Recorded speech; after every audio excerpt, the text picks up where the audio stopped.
welcome to another DCU Daily to start the week. We are here on Monday, and we have plenty of stuff for you to enjoy. And with that, we will be getting into all sorts of fun things. Obviously, since it is Monday, we are going to be getting into box office stuff, not just our box office, but Chinese box office as well, because there is quite a number of stories about that. And then, of course, we are going to be talking about merger stuff and splitting, not just, WBD merger, but we're also going to be talking about Versant as well, which was the now TV network company that split away from Comcast. But in addition to that, lots of MCU news, so we're going to be talking about that on MCU Not So Weekly. And then Movie Talk Madness, because there was the Critics' Choice Awards, as well as a couple of other film award shows that we have to get into. And then we have our quick hits. And then we have our DC quick hits as part of the show, DCU Daily. So we're going to be getting into that. And then a little bit of what did Gunn say, in addition to wrapping everything up with Supergirl. So all of that and more, let's get into it proper and truly start this wonderful show with the news. It doesn't seem to matter what I do. I'm always the number two. All right, mister, I need to paint my abs on to get nominated. You don't see Robert Downey doing that. You're kidding. You're kidding. I can't open the envelope without the... Warner Brothers is heading back into the Matrix with a new movie in the works. Wonder what other surprises are in store. I want to be Bruce Wayne. I like that. And you're gonna love me. There's the shot, right there. That. Okay, we don't need to see right there. You look ridiculous. Well, not no more, he don't. What, dude? I can barely understand you. Your accent's insane. What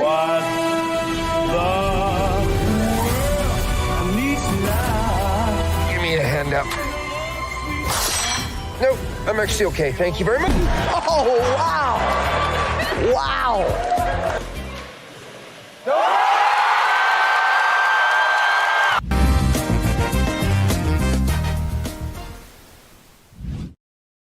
Hello, welcome to the show, everybody. We are here at the start of the week. We're going to have a very exciting week of all sorts of wonderful things to talk about. Of course, I'm your host, John. Lovely to see you. Lovely to have you. We do have a couple people in the chat. Of course, we got Nelson Moreno and Monique Rupley, so welcome you guys for being a little bit early today. And then, of course, Movie Spud just clocking in. And speaking of Dan, we do have Dan right here. He's not going to be on, camera for a little bit, but he is here. Don't Hey, worry. everybody. I am here. So, thanks for yes. the birthday wishes. Yes. Thank you, Nelson. Thank you, Monique. To Movie Spud. Some of you guys reached out even before today started, but here we are finishing out the day with you, so I'm excited to do that. Thank you all for joining in. This is going to be fun. Yes. We got lots to talk about, John. Avatar. I actually saw Avatar Fire and Ash yesterday. Fiona took me for my birthday, and we saw it in 3D. So, not the best birthday movie, but it's yeah. Well, it was my choice. It was my choice. It wasn't like I was forced. I mean, fun fact, I almost saw After Earth for my birthday, and then Oh I my saw God. it was directed by M. Night Shyamalan, and then I'm like, we're changing it. I don't know what we saw instead, but yeah, that was. Whew, Wait, that was an M. Night dodged. movie? You mean the Will Smith and Jaden Yeah. Smith one? I Yeah. forgot it was an M. Night movie. That Because explains he was so pretty much to much. do a higher job for baiting Will Smith's ego, but Yeah, well, I mean, I always remember it as the movie that Will Smith tried to launch his son's career with. That didn't work, but anyway. Yeah, it's neither on there here. So, there. speaking of launching careers, Sam Worthington's, which is pretty much dead outside of these movies, but Avatar Fire and Ash burns trail to $306 million US. House made excellent hold. 2026 starts 29% over 2025. So this is the whole big box office update in regards to the franchise that everyone cares about but nobody cares about. So very... Well, it's like, you know what? Okay, so having seen the movie, and I'll go probably as we talk about this, I'll give you my opinion on it. When I'm on camera, I might give like a review, short review, but like I will say this, having seen 3 of these movies, Avatar movies do feel like they're unique entities in the sense that they make the kind of money Marvel used to make or would hope to continue making this year with Avengers, and then like the kind of money that, you know, DC is hoping for, where literally with these 3 movies, they've now grossed together as a trilogy over $6 billion. Almost half of that comes from the first one, but still, that's an impressive number from just a trilogy of movies, like $6 billion. They're averaging $2 billion a piece. But they don't have a presence like in the culture too much beyond that. It's like, you know, merchandise or action figures. It's just, and I'm realizing like this, because now you have 3 movies to work with. It's more of a sample size. The first one is in the forest and everything, but like now James Cameron loves his water and his deep sea expeditions. Like he literally spent almost a decade doing that, you know, in the early 2000s. And I feel like these Avatar movies are sort of like, he loves the IMAX picture format because it's obviously it's the biggest, but it's also like has a lot of other benefits. But like Monique mentioned the other day, that can't we go back to having IMAX just be where you go to see these 40-minute nature documentaries at an aquarium or something? I'm like, well, these Avatar movies are kind of in some ways that. Except, you know, they're telling more documentaries. So, I mean, it's you know, like Fiona and I walked out of the movie theater and we were like, okay, you want to get something to eat? And we picked up some Chipotle, but not Chipotle. It's called Qdoba. I don't know if there's more than one of those around, but they kind of look like Chipotle, but better and not as overly expensive and pretentious. Yeah. So, I mean, good food, but like Fiona was like, I think I'm going to do a veggie burrito because, oh my God, there was some insane animal cruelty in that movie that I just don't want to eat any meat. Because like, you know, the intelligent alien, the Pandoran whales is what I'm going to call them. Like they really go in on we got to show you how shitty the humans are so that you can cheer for the Na'vi that much harder when they ultimately win. So, and oh my God, never has. What is it like? There was like I was in my head reciting the whole when Jake is about to like try to kill Spider. There's like, I think, what's it in an MCU movie? Never has a more of a you know, Moses metaphor come to life, and like no, it's Iron Man 2. Remember at the beginning, like when Tony Stark shows up. What it is? It's Luke Skywalker almost killing Kylo Ren in The Last Jedi. They literally that too. The Last I thought Jedi, that too. Jake Sully. Yes. I thought that too. I was like, shit, that's what it is. I didn't even think of that when I first saw it, and then my friend went on this diatribe of hating my God. they did this, they did that, and like about Chick, I'm like, what the fuck is he talking about? I'm like, he's like, they Last Jedi'd him, and I'm like, oh my fucking God, they did. They Last Jedi'd Jake Sully. Because it's like, how do you, like, it's that thing of like, all right, in the because it wasn't even a poetic end to the scene. It's saying Neytiri gets there after he's already changed his mind, and there isn't like I don't know, they didn't really highlight the moment where his mind switches, like the internal dialogue of I'm gonna kill this kid to not killing him, and so I don't know. That was just like, because you could have had a good like. The religious aspect, I mean, it was like, you know, the whole idea of like Abraham and like killing his son. Right, that's whatever. what it was. And like he stopped by the angel and you're like, it was a test by God. No, they don't do any of that. It's just like Jake changes his mind. Mind.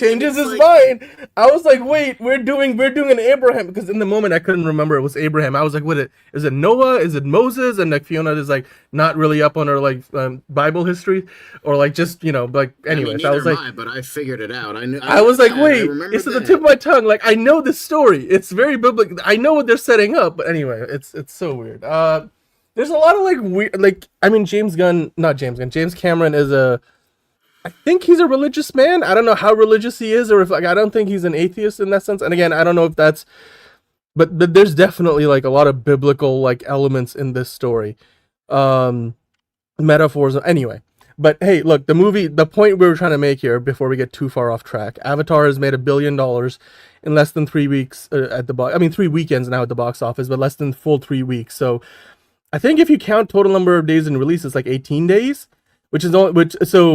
Zootopia 2 hit $1 billion in, what was it, like 17 or something? It was less time, so Zootopia got there faster, but Avatar has usually, you know, these movies have legs. But John, you look at the rest of the box office. What stood out to you? You still got Marty Supreme making money. I mean, we will talk about the awards later, but like Timothée Chalamet just won an award to be the first A24 movie that will make $100 million at the box office, which that's insane. That's saying something. And I did see it. Quick review. I thought it was excellent. I thought Timothée Chalamet was excellent. It's a very weird movie. It's not going to be for everyone, but I thought it was a very well done, paranoia-filled sports drama with a sport that nobody really talks about because it's barely considered a sport, and with how they do it. Not until the Summer Olympics roll around. And then, it's one of those movies that shouldn't work but does, because it's kind of, a lot of times it feels like things happening the movie, and a lot of like subplots and plots like kind of going off in like a lot of different directions, but it like everything just kind of magically works.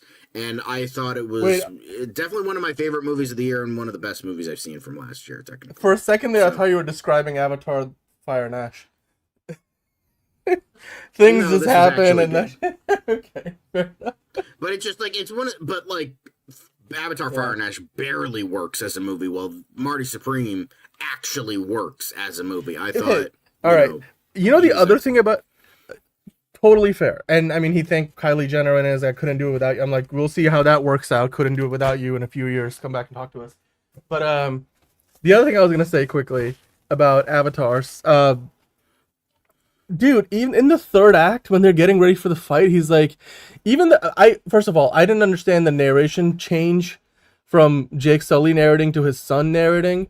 Unless, because I missed maybe the first like minute of the movie, so maybe it was explained there, like they're having this whole moment, but it just, anyway, I'm not even gonna dive into that whole like survivor's guilt arc for that kid and everything that happens there. There's some good character work in the movie, but the third act of the movie felt like it just kept going and going and going and then kept going, and like the build-up is like even the narration, like the movie is self-aware that they've done all this before, that Jake's gonna be the Torok Makto again, and it felt like like a Michael Bay Transformers movie, even though I defend those, but like the third acts in those movies keep going and going. I don't know, like, did you feel that way about the runtime? Because like this is a movie, Avatar Fire and Ash, you feel the runtime.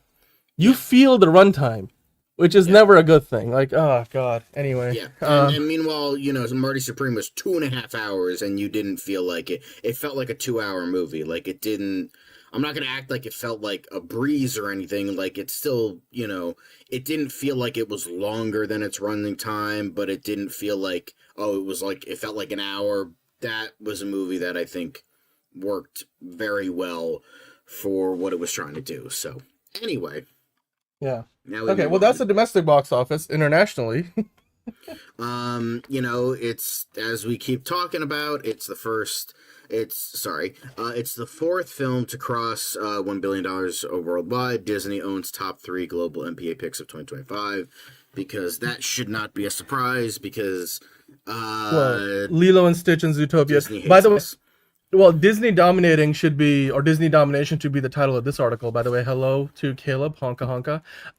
If you scroll down a little bit, John, there's a paragraph here that it's worth a read, which goes to show you like the demise of, the rumors of Disney's demise were greatly exaggerated, because, okay, here we go. So, actually, no, if you scroll up a little bit, I think there was a little bit, because we'll get to the Fire and Ash stuff. Yeah, well, okay, so they talk about how Avatar now gives James Cameron 4 $1 billion movies, and of course Avatar is now a Disney franchise under 20th Century Studios. Zootopia 2 is well on its way to beating the Chinese record for Avengers Endgame. And now internationally, the number 1, 2, and 3 movies for the year for 2025 are in this particular order. It's Zootopia 2, Avatar Fire and Ash, and then again third is Lilo and Stitch. So 3 of the top. Like, and when we say MPA, they're like, because Chinese movies like Ne Zha 2 don't really go through MPA for ratings in the same way. I mean, they did for the US release, but that part of the movie didn't make a ton of money. Like the $2 billion that they claim it made was, a non-MP. Anyways, that's the distinction there. The Motion Picture Association is what MPA stands for. And yeah, Disney, we talked about the numbers late last week. Disney ultimately had over a $6 billion box office for the year 2025. Warner Brothers didn't release a single movie in the last quarter of the year after one battle after another. And, they had finished out at 4.46, I think it was. So Disney got an extra, they were behind by like $1 billion, and they've done, gone well ahead by over $2 billion. So, but yeah, it's worldwide this year looks pretty good overall. We've talked about there's a much better spread of movies with Nolan, Spielberg. You got the Russos doing Avengers, so hopefully overall this year will be better. But last year, I mean, ended up with a bang. I mean, especially for Disney, between Zootopia 2 and Avatar: Fire and Ash still playing in theaters, so those are doing really, really well. But yeah, I mean, if you go to the box office, the screen dollars charts that we could at a quick glance take a look at where things stand as of right now. Avatar, of course, number 1. Zootopia 2, number 2. The Housemaid. John, the movie where Sydney Sweeney finally shows her boobs again. Of course, that's number 3. And then Marty Supreme, and then the Anaconda reboot that nobody asked for. The SpongeBob movie without Steven Hillenburg, who cares? The religious propaganda movie. Apparently the very insulting Lightning and Thunder movie, because apparently the son of the original guy went on this whole rant about how the movie was like disingenuous and like Hollywood sanitization bullshit. And it's just like, interesting how that turned out. And then you finally have Wicked for Good and Five Nights at Freddy's. So that was not on my 2025 bingo card, as the kiddos would say. So here is our box office as of currently. Very interesting mix of films, if I do say so myself. Yeah, I mean, Song Sung Blue doing surprisingly well. That's Focus Feature, so that's part of Universal's prestige arm. SpongeBob movie. I still think the original SpongeBob movie is the best one, but anyway. Anaconda. By the way, the new Anaconda at this point is on track to make more money than the original. And if you adjust it for inflation, there's got more ways to go. But basically made for roughly the same budget as the original movie, which came out more than a decade ago. It's got way better audience reviews, even though the critics' reviews are roughly the same. But the fact that it stuck it out in the top 5 is impressive. I mean, it's behind Marty Supreme, which, like you said, John, if it hits 100 million, it's going to end up making more than Everything Everywhere All at Once, which is I think the previous high mark for A24 at the box office. So that would be great. And obviously Marty Supreme has already been winning now that the award circuit is well underway. We'll talk about that as the show goes on.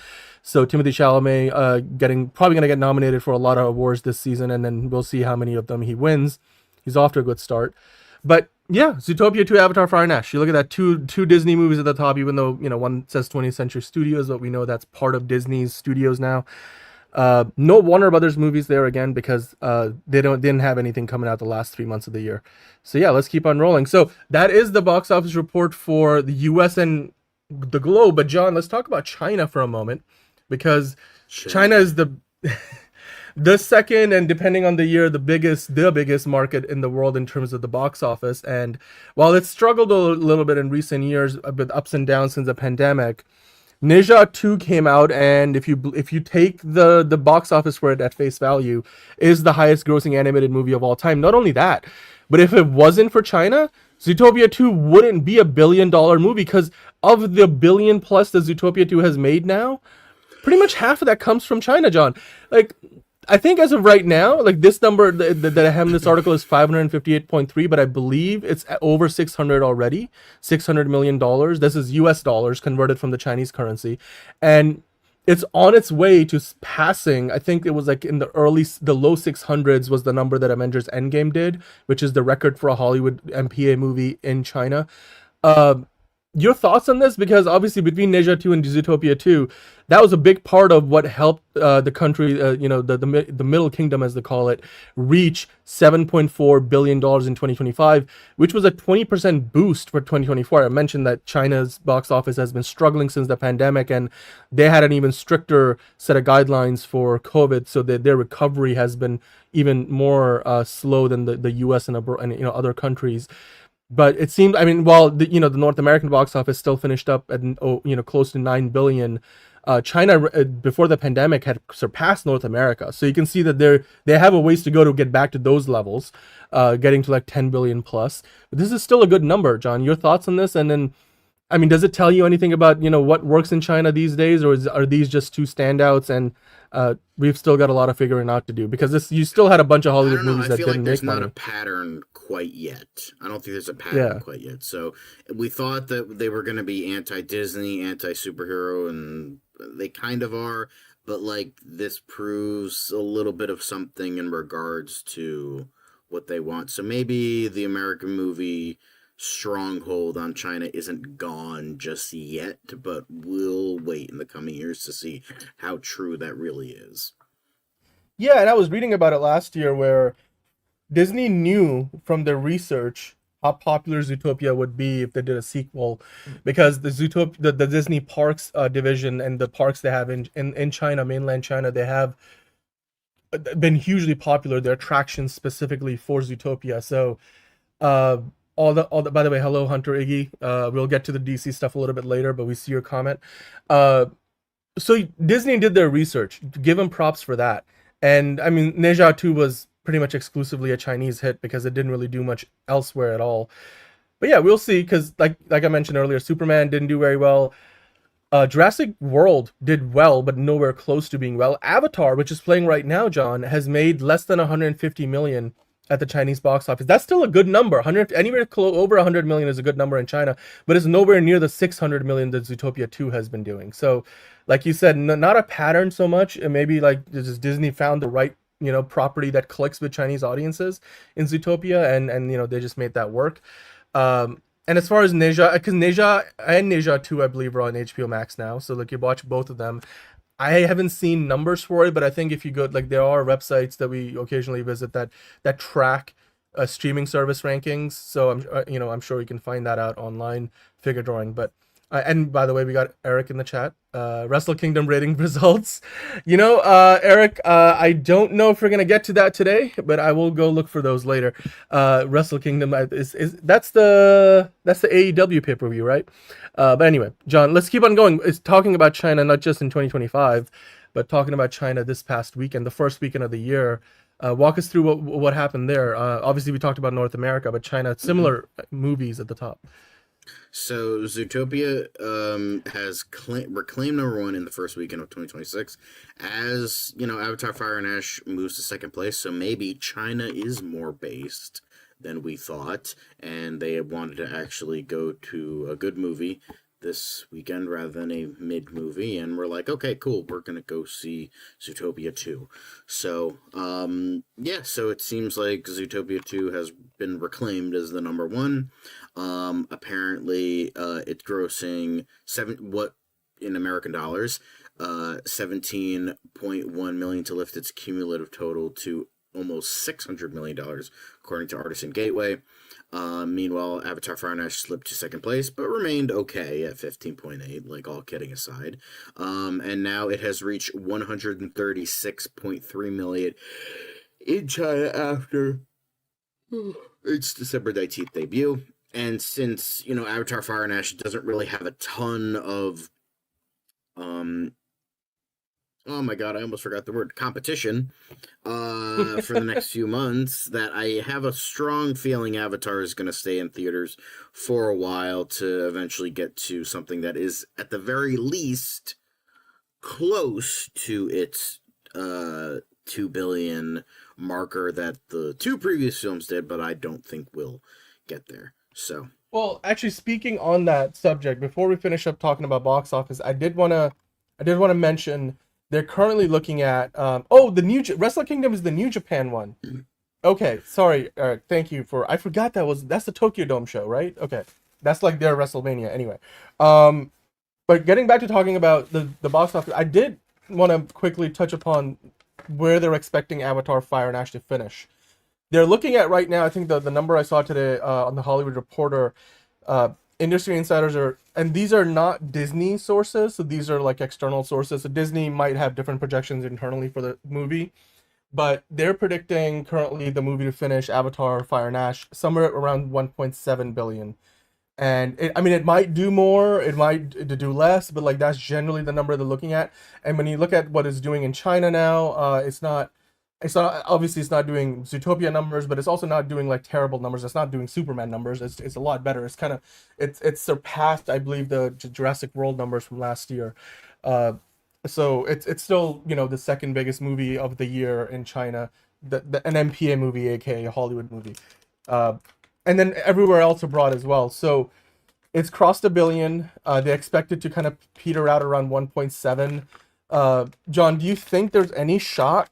Because, like, for example, the original Avatar movie crossed $2 billion, I believe, without the re-release. Because remember, they did a re-release the same year that came out in 2009, like with special like added themes and stuff. So there's two versions of the movie that were out in theaters that year, and then it definitely, like, you know, added a few hundred more, and then they've done multiple re-releases since, to the point where now it's close to $3 billion in the 2009 movie. But do you think Disney takes a shot at doing something similar here, or do you just think they live with what they have and then they say, all right, well, the third movie, which a lot of people did point to, like, was at this point no longer revolutionary, maybe 1.7 does feel accurate. Like, what do you think? Is that a fair assessment? I think that's fair. I mean, yeah. I don't think it'll get 2 billion, but I think it'll get close. So I just think, like, having less time between movies, James Cameron himself kind of being petered out with this franchise. I think people. I mean, when the starting director himself is talking about like taking a break, see the cracks a little bit, you know.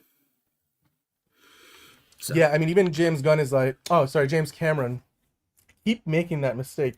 Even when James Cameron is like, you know, I think I'm gonna take a little bit of a break, do a few other things, because you could tell like some of the ideas in this third movie are repeating from the previous two. So and he's made it his life working on this franchise for the last few years, to the point where I mean, he's done nothing else really. I mean, other than scribble notes for ideas that he's got for Terminator and the other projects he's got lined up. So anyway, we'll keep an eye out for this, and hopefully, I mean, look, even if it's a 1.7 billion, like I mentioned, this movie franchise with 3 movies already averages 2 billion a movie.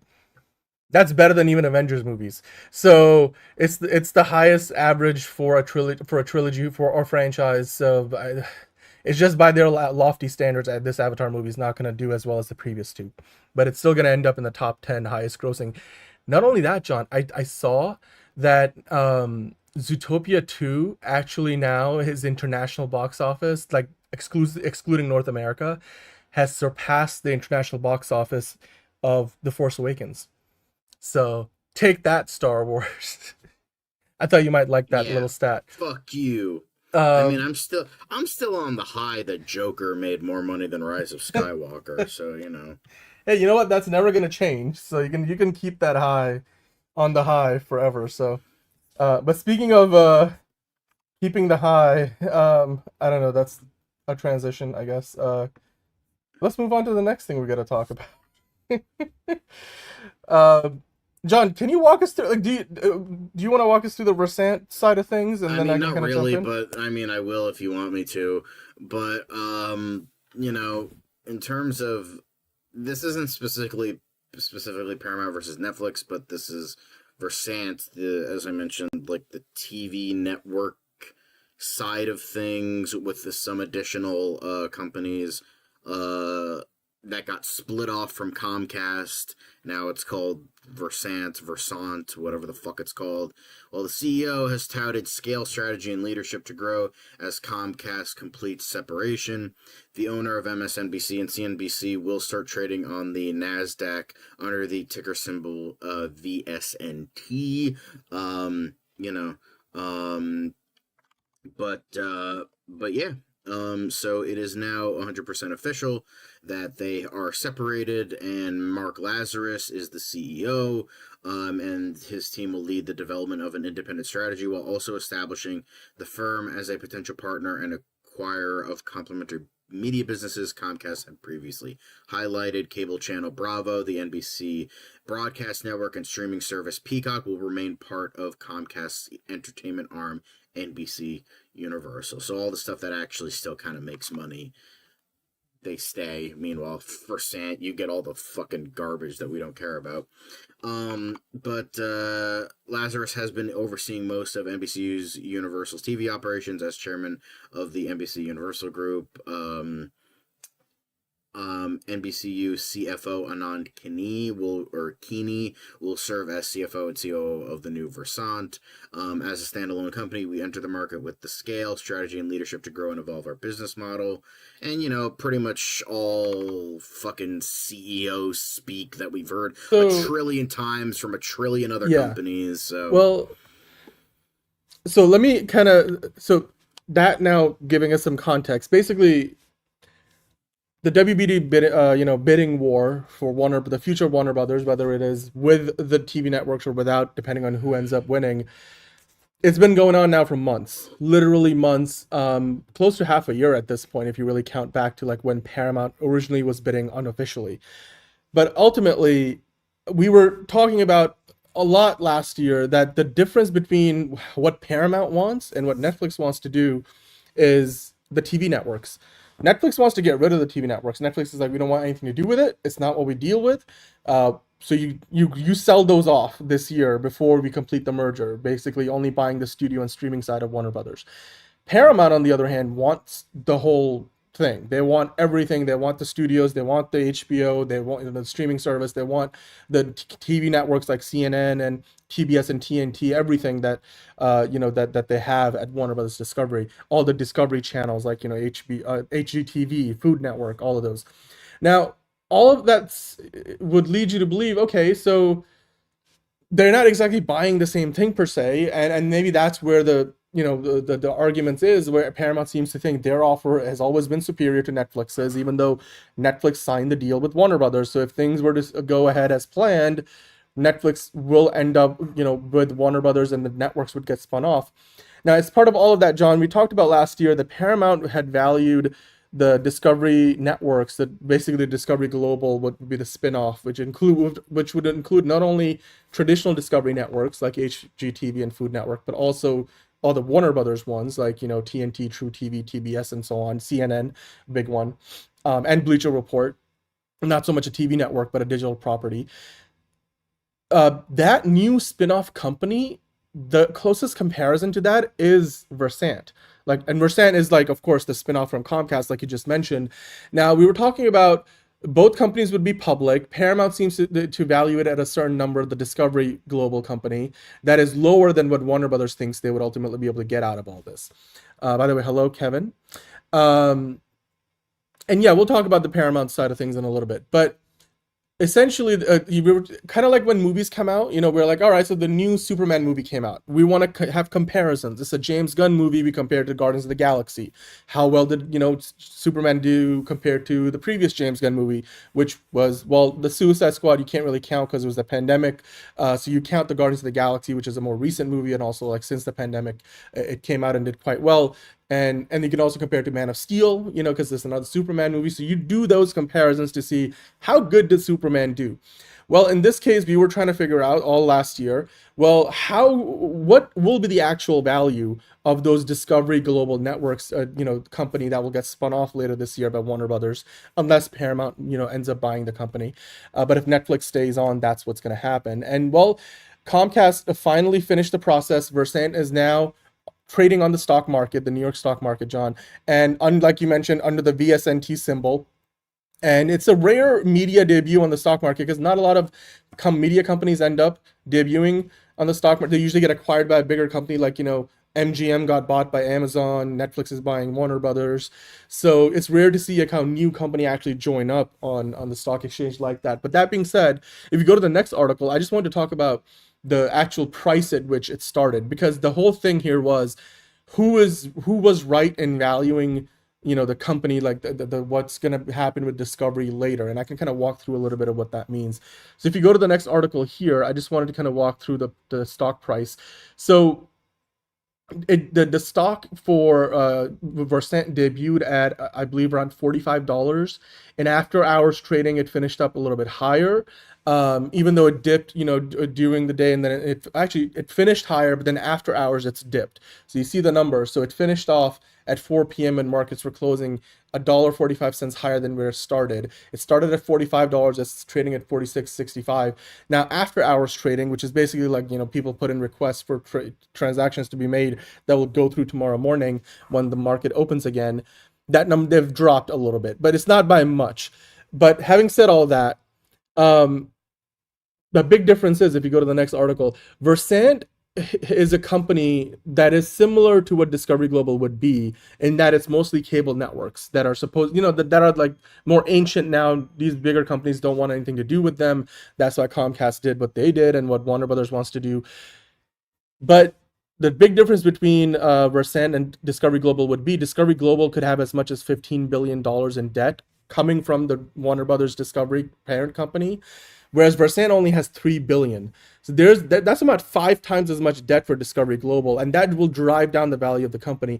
And this has an effect on how the people in the business world will value, like, is Paramount's offer really that much better than Netflix's offer or not? And if you go to the next article here, there was a report in the New York Post where they've been talking about how insiders and the people who work at Paramount Skydance at this point, they're just running out of patience, because they're like, no matter what we do, every time we address whatever issues Warner Brothers has, they still decline it and tell us, well, there's something else, that you guys need to do to make this offer actually better. So all of that said, Paramount Skydance, according to this report, might be a little more serious than we were thinking last week about actually taking Warner Brothers Discovery to court and suing them over what they think was a biased sales process that ultimately, got Netflix the deal. Now, on that front, David Zaslav reportedly still is open to the idea of maybe, an extra $10 billion added to Paramount's offer for a revised version that just gives them more money and values Warner Brothers a little bit higher. And in that case, they would just walk away from the Netflix deal and then sell to Paramount instead. And if you go to the last article in this segment, I just wanted to kind of talk about whether that would be a good thing or a bad thing, because David Zaslav and co are still unofficially open to the idea of Paramount just paying more money than what they have offered, because they haven't offered any more money than they were offering weeks ago. Their last two or three revised offers have all been the same amount of money. They've just changed the terms of the offer to satisfy the complaints from Warner Brothers. But John, if you go to your deal when you give us $2 trillion for Warner Brothers Discovery. I wish that was I don't think even the Ellisons have that kind of money, but they do have tens of billions of dollars more. In fact, they have hundreds of billions of dollars more. So what's another $10 billion that, David Zaslav reportedly would take to walk away from the Netflix deal? Well, if that does happen, because if I were a betting man, I would say before suing Warner Brothers, the Ellisons are more likely to just, show the money and actually up their offer by a sum that's not just $108 billion that they've been putting out there for the last 3 weeks. If that happens, this article here makes the argument, John, and I want to get your opinion on this, that maybe that's what Netflix wanted all along. Like, maybe all Netflix wanted, kind of like, remember maybe all Netflix wanted was to raise the price of this Warner Brothers deal so they could weaken their competition. Like, Paramount would ultimately, if they pay up more money, they would get Warner Brothers, they would get the whole company. But they would end up, with a company that now has more pressure, kind of like in the sports world. If you pay up for a player in a trade, or in the soccer world, if you pay up more money to buy a player, all of a sudden that player really needs to do well to prove that they were worth that kind of money or whatever you gave up in the trade. Similarly, if Paramount were to ultimately get Warner Brothers for $120 billion or something like that, I mean, maybe that's all what Netflix wanted in the first place. Because remember, John, and we talked about it a long time ago, when Disney was in the process of buying Fox, Comcast came in and put in a bid that forced Disney to increase their offer by tens of billions of dollars. Ultimately, Disney paid up because the deal was still a really good value, even though it wasn't as good as it was what they originally agreed to. They still thought it was good enough to pay up the extra, $10+ billion. And then Comcast, ended up getting a little bit out of it. They got Sky, the British broadcaster Sky, out of it, which was divested from Fox. But ultimately, Avatar lives under the House of Mouse. It doesn't live at Universal. So Disney's and has also taken now the long road to try to incorporate everything. We have yet to see an X-Men team in the MCU. We just got a Fantastic Four movie last year. Avatar is now under Disney. They've released 2 Avatar movies, but there's still a lot of work to be done with so much of the IP they got from the Fox side of things, and they still have a lot of debt from that deal. If Netflix all of a sudden loses out in this process, they don't have to worry about running a movie studio. They don't have to worry about fighting movie theaters over a release window. They don't have to worry about, what to do with an extra streaming service. What about HBO? How does that fit into the Netflix model? And that, like all of that headache goes away, and Netflix goes back to being just a streaming company. Do you think that's what Netflix wanted in the first place? Like maybe they're just playing 4D chess here. They're saying, we signed on to the deal and we will risk having to actually go through with it because we think the Ellisons want it so bad that they will keep coming back with more money up until they actually get it. And at that point, our potentially one of our biggest competitors moving forward all of a sudden has a lot more debt and is, that's going to affect the way they do business. And here we are, we didn't have to spend any money and we are even as dominant as ever. Do you think that's what Netflix wanted in the first place? Is that been their long plan, this long game they've been playing? I was just gonna say figure drawing. I was just gonna say, I don't think Ted Sarandos is smart enough for 40 chess. I don't even think Ted Sarandos is smart enough for fucking checkers. All right? Like, come on, he ain't doing this shit. He just wants to monopolize the idea of streaming taking over fucking movie theaters. That's all this fuckhead wants.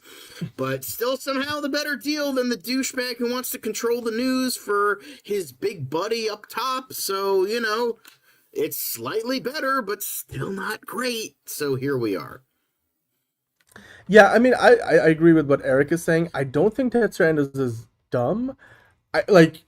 Look, if they lose out to Paramount and they walk away because Paramount ends up paying an extra $10+ billion from what they are willing to pay now, good on Paramount. I don't think Netflix really, because ultimately, here's the thing. We have talked about this from the beginning of this whole process, John, that Netflix doesn't need Warner Brothers. Paramount needs Warner Brothers. Netflix wants Warner Brothers, and they would love to have Warner Brothers, will have Warner Brothers if the deal that they signed goes through as expected. I'm curious to know your thoughts about this. Yeah.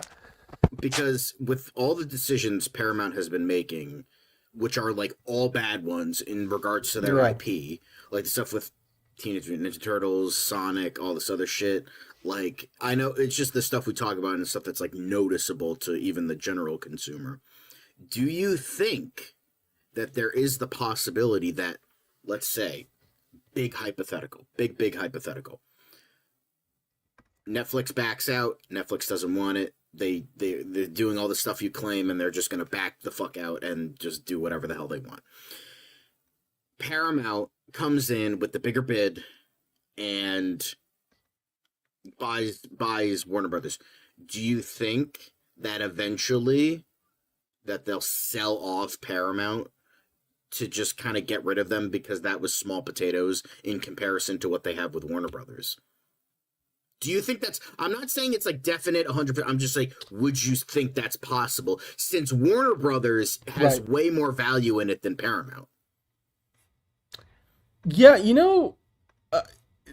in theory, that sounds like something that could happen, but I don't... Okay, the reason why that won't happen is simply because we're talking about David Ellison.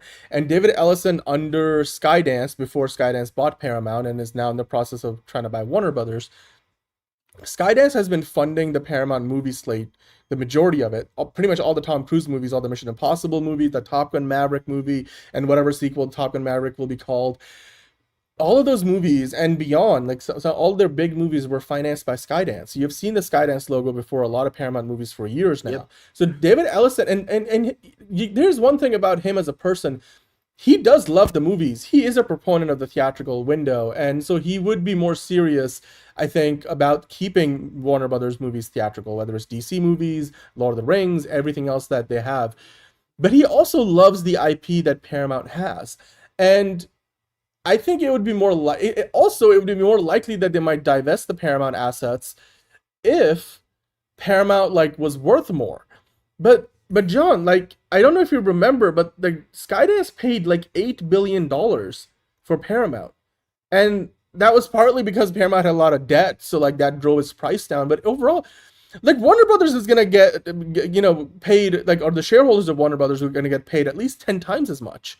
That's the cavernous difference between Paramount, what they were worth when they were being sold, to what Warner Brothers. Now, of course, the price for Warner Brothers is a little bit inflated. Are they actually worth 80 billion roughly? No, but that's what they're gonna get paid. So, like, ultimately, you get what you ask for, and kind of thing. Like, that's your value. Hello, right, dude? How are you doing? So, I think if it was more like Paramount was worth like 30-40 billion, then that would be more of a thing. Also, I think once these two companies merge, if Paramount were to win, then you're looking at a situation where they're gonna start combining a lot of things. Like, Paramount Pictures will still exist, Warner Brothers Studio, Pictures will still exist, and DC Studios might stay as it is or not. We'll see. Those kind of things. Like, HBO probably will still be its own entity, but like, there will be a lot of consolidations behind the scenes. So once all of those our things are tangled together, it's a lot harder to pull them apart. So right. I think if they were to do that, or thinking about doing it, they would be doing that, the stuff pretty upfront. Like, we would know about that by now. That kind of thing would have gotten out through some kind of leak. I don't think that's what they plan on doing. In fact, I think they're trying to put out 30 movies a year feels like an accurate number considering the amount of IP they will have at their disposal. It's just, so far, what they've got with Paramount alone, Skydance hasn't really put together a very impressive slate of movies for 2026.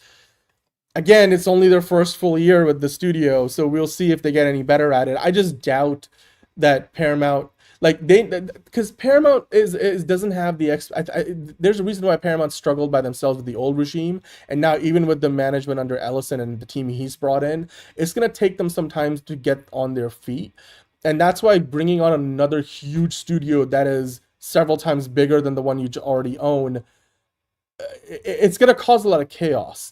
And that's why I do worry that if Paramount ultimately wins, maybe in the long run it means more Warner Brothers movies in theaters, but in the short term it might mean a lot more chaos. And that could be, the difference between somebody like a James Gunn sticking around and not sticking around at DC. Like, those kind of things might hinge on, how Paramount decides to handle things. David Ellison's got a big ego. I mean, sure, he's got the money, but and with money comes ego and wealth and all that, and power.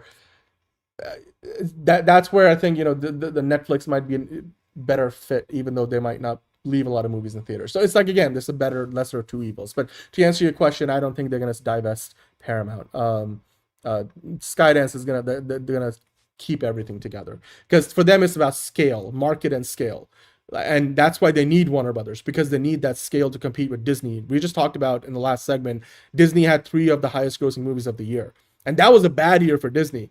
That was a year where they had Snow White and Tron completely shit the bed, and the pretty much every Marvel movie, underperformed at the box office. And they still were the highest grossing movie studio of the year and had 3 of the highest grossing movies of the year.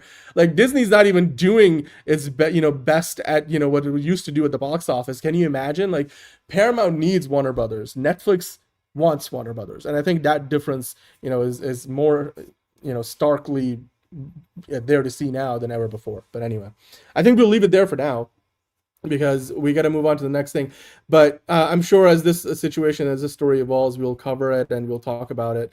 But yeah, I think the next thing for me would be if Paramount ups their offer, which is, hopefully going to be sooner than later. Other than that, we'll just keep on keeping on. So you guys let us know what you think about it in the comments. And in the meantime, John, yeah, pick your poison. That's a pretty good way to talk. Yeah, exactly. Lesser of two evils. Speaking of pick your poison, Namor. Boom. Perfect segue. Namor? Only because the actor is apparently a gigantic piece of shit, but, we'll well, again, like, it wasn't like he was indicted, if I remember correctly, because he was sued, right? But he went through his own scandals. But it's the whole, like, of, is he guilty till proven innocent, or proven till whatever the other way around would that be? But anyway, John, teaser number 4 for Avengers Doomsday. The description has apparently leaked, and even comicbookmovie.com is like, ahead of the inevitable leak of the trailer itself, much like clockwork the last few weeks. Do you want to walk us through what the fourth one is going to be about? Doing this on purpose to build fucking morale behind this dying movie franchise. They are. Yeah. But anyway, John, your thoughts? Anyway, so apparently, the footage shows Namor, Black Panther, the new Black Panther, M'Baku, and the Thing aboard a ship, checking some coordinates on the screen. They're discussing where they lead before a shadow of someone appears on screen. It then cuts to black before promising that the Wakandans and the Talokans will return, or Talokans, whatever it is, will return in Avengers Doomsday. Because that's the thing that we really cared about, was the Wakandans, and the fucking, Namor. That's the thing we really cared about. So,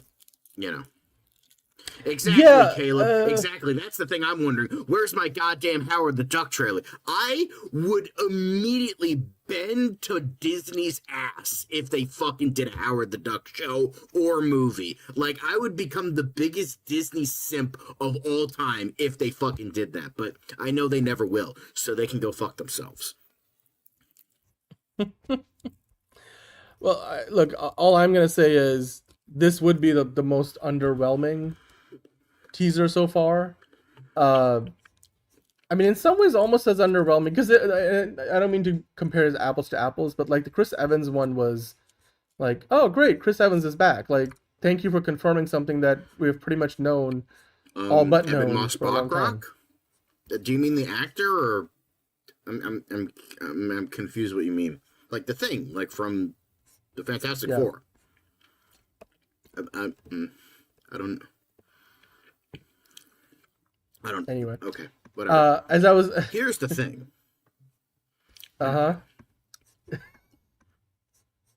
It's clobbering Honestly, time. Honestly, I'd watch that too. Not gonna lie, I'd watch that too. That sounds fire. Not gonna lie, that sounds fire. We shall. Yeah, leave... God forbid if you see anybody's baby. Fuck them kids. Get out of here. Although, that brings us to our next story, because somebody actually had a theory about this. So, this was just a thing I noticed on the interwebs. Shout out to Popfinity for this video, and I'm not going to play the whole thing so we don't get demonetized. But he's saying his theory, because we've talked about this in the past, that there is an overall theme or aura of the trailers so far. And the first one being Steve Rogers is holding his baby. Second one is of Thor talking about love, his kid. Then the third one is there's a focus on Professor X and Magneto, who are very much parental figures of their respective groups, and how, although it might change with the Wakandan and Fantastic Four one, but we'll see. If the whole thing is in regards to parental stuff, it seems like that they are going for a story, maybe, that a famous comic book story called Children of Doom, I think it was called, where it was essentially Dr. Doom kidnaps a bunch of the children from, the Avengers, Fantastic Four, and X-Men, and essentially tries to mold them into future dictator-like leaders so he can, take over the world. So I found that that's kind of an interesting idea. Now, is this true? Who knows? I just found that this was kind of sort of interesting. We'll have his face so that Disney doesn't get mad at us. So that's the overall kind of intriguing vibe, and I'm curious if you have any thoughts on this, Dan. Do you think there's any credence to this, or do you think it's just kind of a theme that will appear in the movie, and you have the post-credit scene of Doom talking, or talking or looking at Franklin, so you have that as well with the Fantastic Four side. So, you know, I'm curious if you have any major thoughts on this. Yeah, well, okay, so from what I understand, this is based on a comic storyline where, yeah, you would have Doom kidnap the kids, like you said, at an early age, and then raise them to be like his loyal rulers, as in, like, kind of like what Thanos had his, what do they call the Thanos acolytes, whatever, Like the Black Circle or whatever the fuck they were called. whatever, which I mean, look, if that's a reference in terms of like how, and if that is anything to go off of with how they might approach it here with the MCU iteration, because what the Russos did with that, like, we didn't see any of those characters until Infinity War, and then we got to see them across the Infinity War, and some of them came back in a lesser capacity in Endgame. I mean, dying twice in most instances, but hey, just some geeky guy. Okay. Well, that's a little problematic for this particular Namor actor, depending on where you land on his controversy.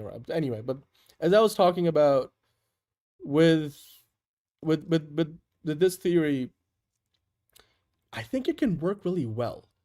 It can work really well in the sense that it kind of like lines up with a lot, like it's not unprecedented, like in the real world, like where, like, we don't want to get into politics, but the US of A might have just gone and plucked the president of a country, and has decided to ostensibly, at least, run that country, or install a US friendly leadership there. Let's leave it there. So and that's not the first time that kind of thing has happened.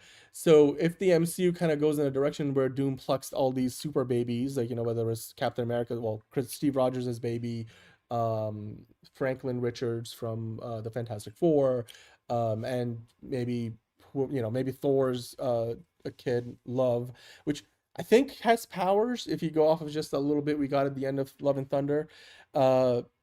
That would make sense. It would also be similar to like kind of like what we saw in X-Men Apocalypse, which is based on the comics as well, and with the Four Horsemen idea.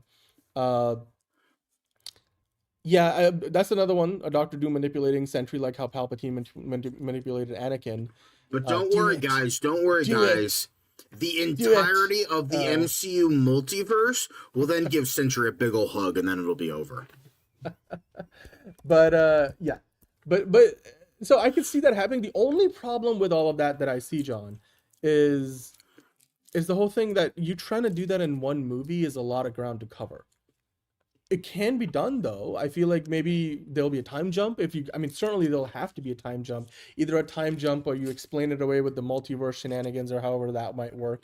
Like maybe when he does this is in the past, and then in the future. I don't know. Like they can make it happen, but it is risky because that you have to cover a lot of ground, because not only then do you need to bring back all the characters that we know are coming back, all the nostalgia bait, but you have to then introduce these kids as babies and then as adults, and that must mean then some actors will need to be playing them that we're not aware of yet. And are they just going to be in that movie alone? Are they going to stick around post event, Doomsday and Secret Wars? It's a lot. It leaves you with a lot more questions than it answers, but it would be entertaining to see. But in and of itself, this is more of a premise. It's not really I don't know, like it opens the possibilities for many different directions for them to go in. I just don't know like what you do with that, because I guess that's what will make or break whether, if they do go in this direction, if it will work or not. So again, I have a mixed feelings about it. It would be ambitious, but it also comes with its own risks. John, what do you think? I think it could be an interesting idea. I think like that whole idea can possibly work. Again, it's just kind of theory. It's just like an interesting theory that I found to be worthy to talk about, since I've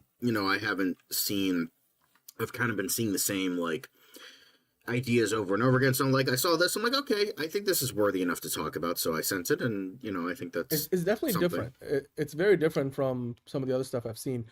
Because speaking of some of the other stuff we have seen, John, uh, some of the usual suspects that have been putting out little bits and pieces of information about the movie, however true or not true it may be. This theory here on comicbookmovie.com talks about maybe how we ultimately end up with that reported Avengers versus X-Men fight in the movie, which apparently, if you go off of what they're saying here in this rumor, and if you scroll down, I forget who this comes from. Is it Daniel Rickman? Well, if you believe the theory that My Time to Shine and Daniel Rickman are the same person, then maybe. Well, My Time to Shine here is talking about in the movie, in Doomsday, Victor will ask the Fantastic Four for help with the incursion. So maybe continuing from where we left off at the end of Fantastic Four, and then the two entities, well, Fantastic Four and Victor Von Doom end up traveling in their ship, which we see in Thunderbolts post-credit scene, to the MCU, you know, the 616 timeline. And that's where they join forces and go to the X-Men universe, which we saw in that the third teaser trailer. And we see the Fox X-Men, and that's really where the next set of next incursion is happening. So they're there to stop that, and I guess along the way somehow they'll end up fighting the X-Men. So then he also added, he or she or they added, they have to fix it. They have to fix it before that universe destroys their own. Which, I mean, I don't know, that last part of that makes sense, because technically the Fantastic Four are from a different universe than the MCU heroes, the Avengers. So whose universe is left over at that point that they're trying to save before, you know, the X-Men cause an incursion? I don't know how all of that's going to work. Do you believe any of this, John? Does this make any more sense than the last theory that we were talking about? I mean, it kind of goes off of, like, the idea of, like, oh, Dr. Doom is, like, actually a hero, and then it's revealed that he's going to be the villain, and that's going to lead to Secret Wars and God Emperor Doom or whatever. And it just, God, that sounds so fucking stupid. But, like, considering it's Marvel, it's modern Marvel past Phase 3, I'm willing to believe it. Yeah,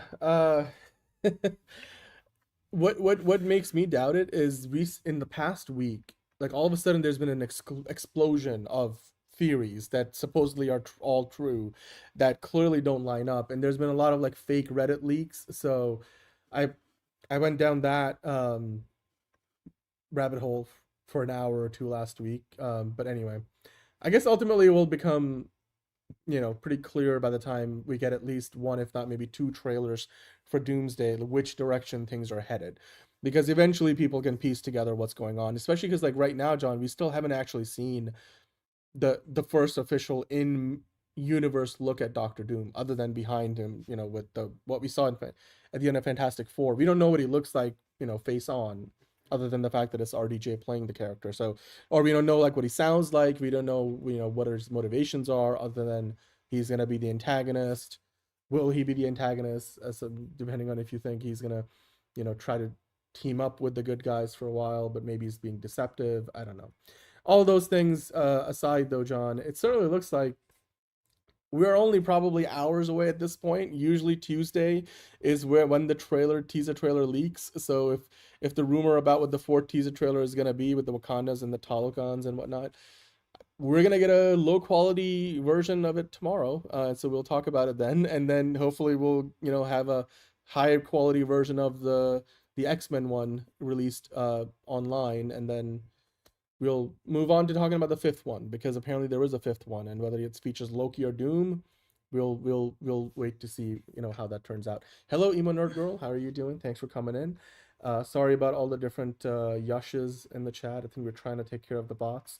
But anyway, John, we do have to talk about a few rumors in the world of the MCU. Speaking of the rumors, though, so just again, before we get into the rumors, take it with a grain of salt, because this could be true, this could not be true. So just want to forewarn. But anyway, John, the very first one is kind of interesting because it kind of plays close to what we know to be true in some ways. Okay, Justin Geeky, thank you for that. But as far as the MCU Spider-Man goes, we know Tom Hardy's Venom showed up, what was the second movie, Spider-Man Far From Home, in the MCU, but he hangs out on a beach. It was the third. I think it was the end of the second. I thought it was Well, he like, Hey, Deco. I think no, you're right. It was the end of the second movie, and then that didn't amount to anything. Because then the third one opens up with him in that universe, and then he gets yeeted somewhere else, or something like that, or like the post-credit scene of the other universe. No, the post-credit scene of the third movie then yeets him back to his own universe, and then there goes that. Okay. Well, but like ultimately, he ends up leaving behind a little bit of the symbiote. There's like a tiny bit of the symbiote left behind, which might lead us to eventually getting a Venom and, you know, maybe the symbiote related story in the MCU. But we didn't think that was going to happen anytime soon. I mean, but of course, now that Sony's kind of wrapped up their Marvel movies universe for the time being, the only thing they've got really going on is the Spider-Verse movies.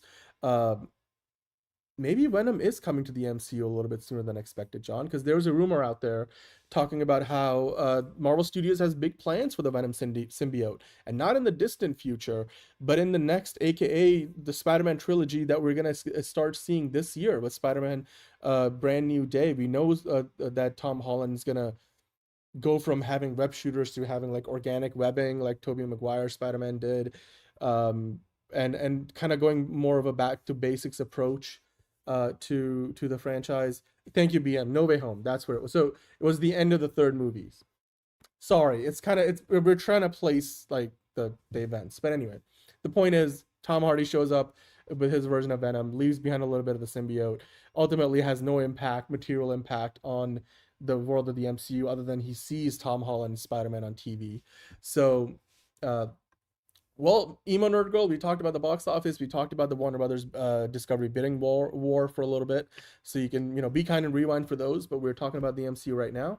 And John, your thoughts on this? Because Daniel Rickman was breaking this rumor, report, whatever you want to call it, saying that the MCU wants its own, Marvel Studios want their own take on the symbiote for this upcoming trilogy of Tom Holland movies, which would make sense because there's no guarantee Tom Holland sticks around as Spider-Man after this trilogy. There were reports that after this trilogy, whenever that ends, we're gonna get the torch or baton passed on to Miles Morales in live action, because by then the Spider-Verse would have wrapped up, and then Sony would let Marvel Studios use Miles Morales, and then maybe while the MCU Spider-Man becomes Miles Morales, you'd imagine Sony might be free to use Peter Parker and make independent Spider-Man movies again.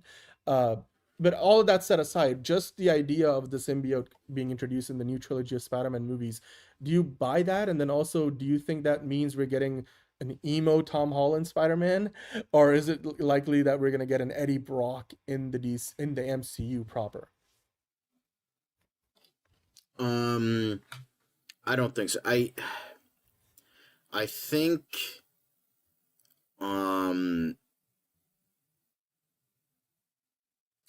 think I could definitely see that the Venom symbiote that, you know, Tom Hardy left behind, I could see them using that, but then at the same time, I feel like they're just gonna kind of throw that to the wayside because they don't want any connection to the garbage Sony villain universe.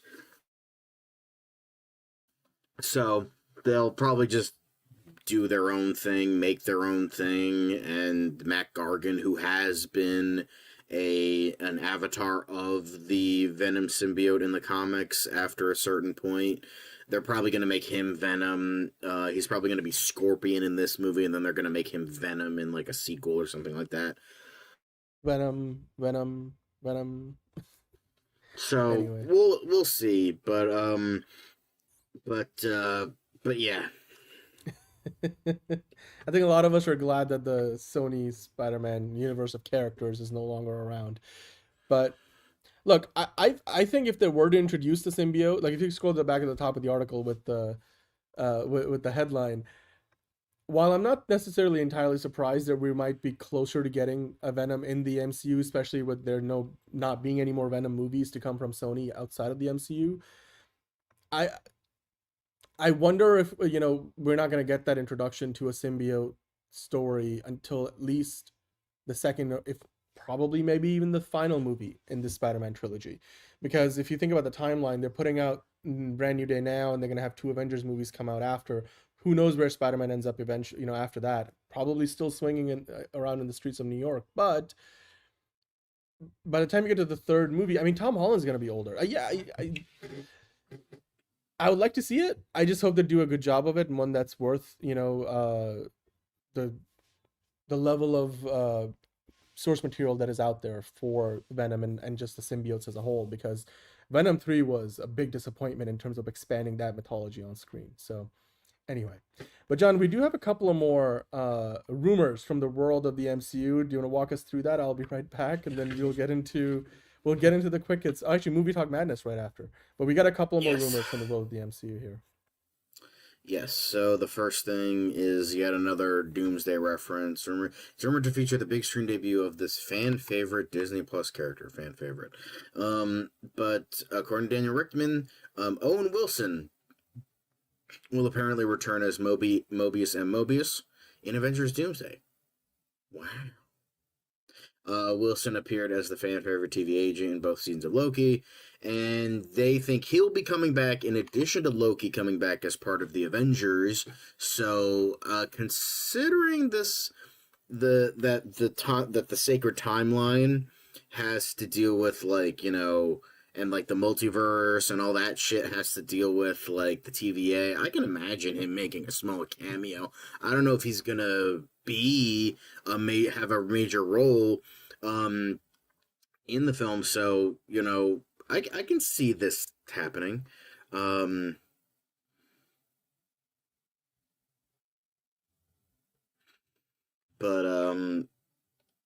Yeah. And as Caleb was saying, it's worth noting that Mobius was also rumored to appear in Deadpool and Wolverine, which obviously didn't happen, even though you had the TVA as a major proponent in that movie. So apparently, and there maybe were early plans to include the character before a scheduling conflicts forced Wilson to back out. So maybe they'll have him in the movie this time around. It could be interesting. I don't think it'll amount to much, but it would be nice to see him again, because who doesn't love Owen Wilson? Outside of Quentin Tarantino, that is. But the next rumor is apparently Chris Pratt will return as Star-Lord in 2 2026 MCU projects. So not just Doomsday, because we all know that he's going to appear in Avengers 5. That's what was said at the end of Guardians 3. So, there's that, but apparently he might appear in another one. But insider James Mack, who we don't really hear from that much, but he claims that the fan favorite hero will appear in both Vision Quest and Avengers Doomsday, suggesting that there are big plans in place for the now Earthbound superhero. So we did talk about the concept art that was leaked online, but apparently this was fake. But we did see Star-Lord and White Vision as roommates, and Pierce, although that might be from Vision Quest. It's also worth noting that another piece was Peter alongside Wong and the Young Avengers, who will eventually become champions. So, I don't really see this happening. I don't really know much about James Mack. I think we've talked about his rumor scooper skills maybe once before, so I don't he's not like APOC Horseman or Daniel Richtman, who have reasonably good scooping powers. But Chris Pratt appearing in 2 MCU projects, I could see it, but I don't know. I don't think so.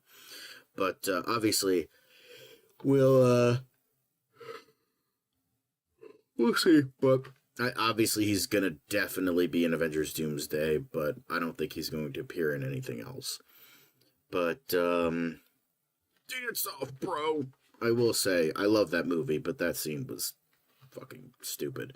But in terms of that, that is it for the MCU Weekly side of things. Now we get into the Movie Talk Madness side of things, so let's put that up, and let's get into that now, shall we? Because the thing we are going to be getting into majorly is the Critics' Choice Awards. There was a lot of meme-worthy moments that a lot of people keep talking about. But one battle after another was named Best Picture on Sunday night, which is a crock of horseshit, but that's just me. Other big winners were Sinners, K-Pop Demon Hunters, The Studio, Adolescence, and Jimmy Kimmel Live. Again, that latter part is sus. But, One Battle After Another was named Best Picture, along with Paul Thomas Anderson for the Directorial Award. Sinners nabbed 4 awards, including the trophy for Best Casting and Ensemble, a new category this year, which went to Francine Maisler. Miles Caton was named Best Young Actor. Brian Coogler won Best Original Screenplay, and Ludwig Göransson won Best Score. Then Timothée Chalamet shocked the world by winning Best Actor for Marty Supreme, which a lot of people are claiming was unearned, even though personally, as someone who has seen both Sinners and Marty Supreme, I will say that Timothée Chalamet definitely gave the better performance, even though I love Michael B. Jordan and I love, seeing horror be beloved in the, modern mainstream headspace. But for me, I think Timothée Chalamet was the better actor in this case. But Jacob Elordi won for Frankenstein, and Amy Madigan won for Weapons, which definitely both very much earned. And then Jessie Buckley won for Hamnet. And then All Her Fault won Best Limited Series. Stephen Graham and Owen Cooper for Adolescence. And Jimmy Kimmel Live was named Best Talk Show. Sus. Then, we also, Noah Wiley and Catherine Lanaza, Rhea Seehorn, The Studio, Gene Smart of Hacks, Janelle James from Abbott Elementary, and Pluribus, all that stuff. So there's some good picks there. Pluribus winning, The Studios, Apple having a good presence. I will say this though. I mean, usually the Critics' Choice Awards, I mean, this year at least, they're kicking off the award season, as it were, right? Because the Golden Globes have yet to happen. We know the nominees, but we don't really, we don't know who's going to win yet. But the Critics' Choice Awards just happened, and well, fucking Caleb, don't get me started on fucking elevated horror. I would go into a Jurassic League style rant for that shit. Don't get me fucking started.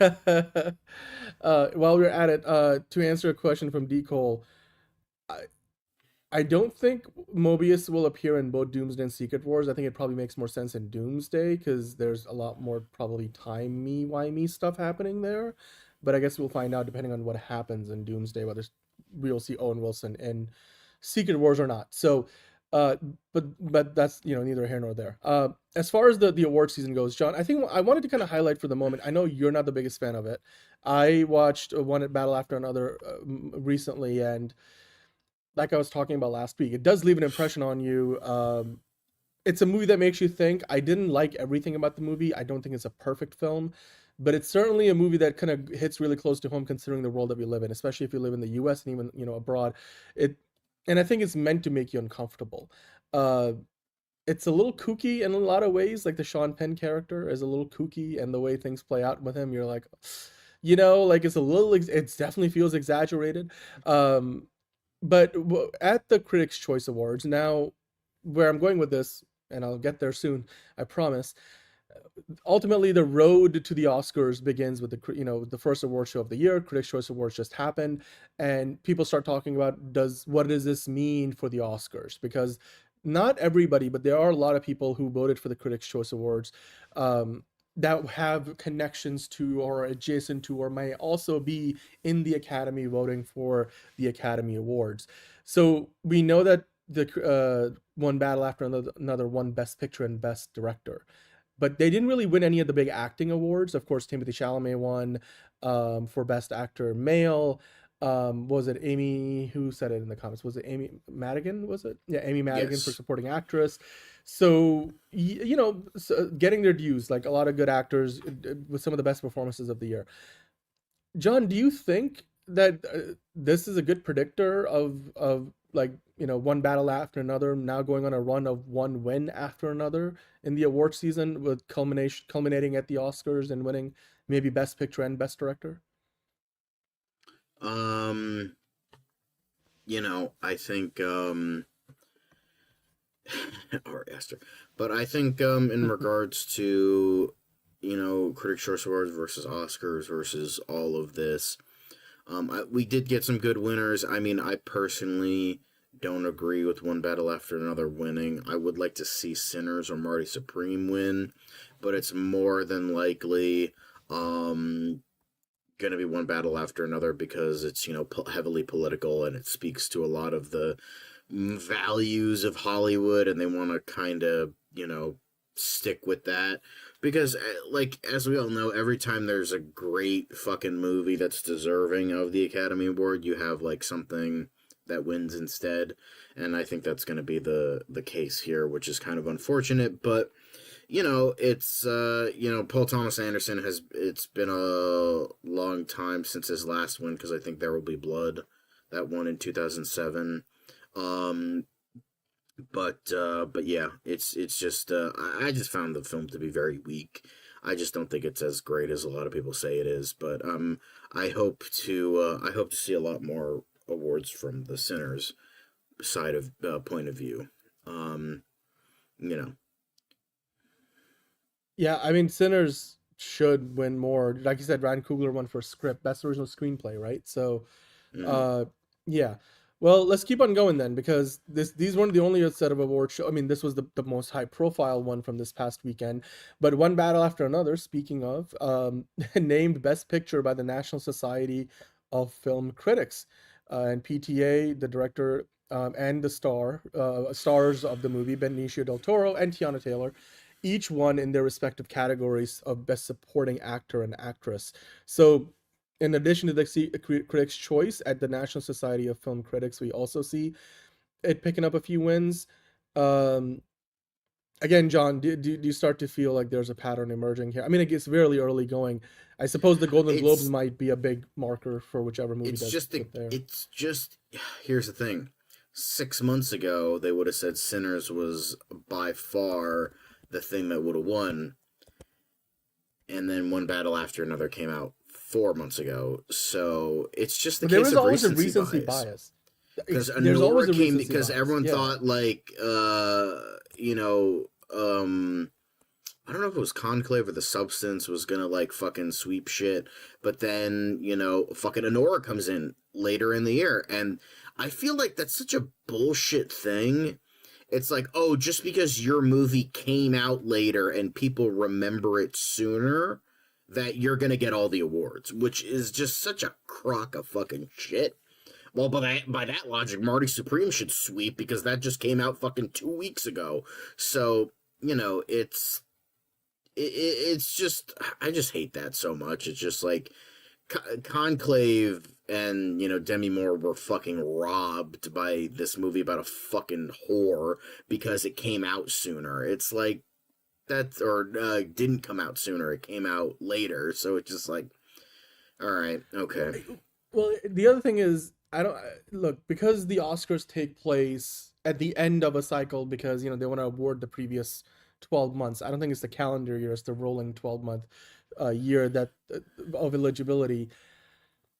And the people who vote for the awards are human beings. I don't think they can ever truly come up with a perfect system, not unless they totally mandate that if you're going to vote for a category, there needs to be some kind of verifiable way to know that you watched a movie through and through. And even then, I mean, the only way to truly do that is everybody who vote in the Academy who votes on these movies would need to go somewhere, sit down, and they're observed finishing watching the entire movie, and then cast their ballot. And that's just not practically possible. So I always think there's going to be, no matter what the Academy does, because they made it harder for people to just vote on movies they've never seen. And we talked about, like, that was a big deal last year. It came out publicly that a lot of Academy members vote for movies they just kind of like, we might do it at the local election. We're like, oh yeah, we voted for that candidate, and the other people are in his party or in their party, like, go ahead and check all the same boxes, even though we have no idea who they are, what they stand for. Similarly, at the Oscars, like at the Academy Awards, they do the people in the Academy do something similar. Not everybody, not maybe all of them, or maybe even the majority. But I always think the it's just the human factor, the recency bias, which is why maybe we will be talking about it in a few months' time when, if Sinners doesn't win a bunch, that Warner Brothers made a mistake by not releasing it in November, instead releasing it in April or like early part of the year. There certainly was room for Warner Brothers on their release calendar. They didn't have anything coming out after One Battle After Another. Maybe they should have put it out there later. And but again, we're not there yet, so we'll see. And like Movie Spud was saying, Everything Everywhere All at Once came out early in the year and managed to win a lot of the big awards. So there's always room for a comeback because we're still really early days here. We're still a couple of months away from the Oscars, and Sinners could pick up steam again. And then remember, Sinners got a re-release later in the year too. So I'm sure a lot of people did go to see it again. But then you still have some strong other contenders like Marty Supreme, you know, and even Long Walk. Long Walk's not getting any attention right now, but we always see some movies kind of just pop up on ballots out of nowhere as the season goes on. We haven't gotten the official nominees for the Oscars yet. We got the short list, which they narrowed down to the nominees. So we'll get that soon. I think the next big one, we have the Actors Awards, the SAG Awards that will be happening. So they'll be announcing their nominees soon. And then I think the Golden Globes are like one of the next award shows that will be like the big marker for where all these movies stand and who has the momentum. But early on, one battle after another, has the momentum, John. So let's keep on going. Speaking of one battle after another, Leonardo DiCaprio, the star of the film, was doing an interview recently, and he was questioning if people still have the appetite for movie theaters. Like, will cinemas become silos like jazz bars did?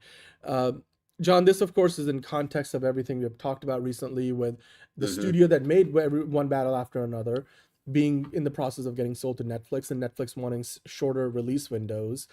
And Leo is one of the biggest stars in the business, for better or for worse. He's one of the best actors out there. And he's always been outspoken about, you know, whether it's climate change and, you know, whatever, all the causes that he supports, he's usually pretty outspoken about them. And he's also really passionate, much like a lot of other filmmakers are, about the theatrical experience. But just because he is passionate about it doesn't mean like the public at large is. And we have seen the decline in movie theater attendance, and just people's movie going habits have changed since the pandemic. It's and we've talked about the myriad reasons why. Do you think Leo is, or Leonardo DiCaprio in this case, is on the money here, that maybe that's, you know, like the movie theaters are going the way of the dodo eventually? They're going to become these niche and nicher experiences where people will largely watch movies maybe at home and then just go to the movie theaters for every, you know, special release that Netflix does when like they want to make something a big event. Is that where we are headed? I mean, you know, it's I do kind of, it definitely seems like the case of like, oh, we're gonna be in a world where, you know, just everyone, it's just gonna be like Wall-E, like where you're a fat dude like sitting in a chair, just, or like the dude from that Blizzard episode of South Park, like just and you're just gonna be in a chair, and you're just gonna, everyone's gonna get fat, everyone's gonna not be able to wear shoes, and you're just gonna be sitting on your fucking, like, your fat ass, just looking at a fat ass movie of fat ass people doing fat ass shit, and then just, you know, that's just what it's gonna be, and everyone's gonna cheer because it's convenient, and it's just like, no, we're just gonna become listless and terrible and fatter and grosser, and it's just gonna be the worst thing ever. So, but hey, you know, convenience, right? Yeah, well, I mean, Yash is making a good point that it's also kind of tied in. It's not just Netflix. You got like Uber Eats. It's we live in the economy of convenience, like you said, John, and I think that has a lot to do with it. But some things are worth going out to the movie theater for. Like, some things are just worth going out for in general. And I do feel like movie theaters aren't dead. I mean, obviously they're not dead yet. Like MTG saying, last year was still a significant year, and studios made a lot of money. I mean, it's not the highs of the pre-pandemic days, but it seems to be improving, and the signs are looking like maybe 2026 will be a big improvement. I love how we're getting like a combination of both Terminator and Wall-E, where it's just like we're all going to become fat ass losers, and then the robots are going to take over, but we're not going to be John Connor, like with machine guns and ready to take over. We'll just be like, okay, yeah, it sounds great. I'm going to watch the fucking 16th season of Emily in Paris. Woohoo! It's like, all right, like, and before fine, you know it, we're in the Matrix. Yeah. So, yeah, the convenience. Everyone is going to be like eating that steak. They know it's not real, but they just don't care. And that's where we're going to be going. Cholesterol is going to go through the roof anyway. I mean, well, it's already through the roof. It's going to go through the stratosphere.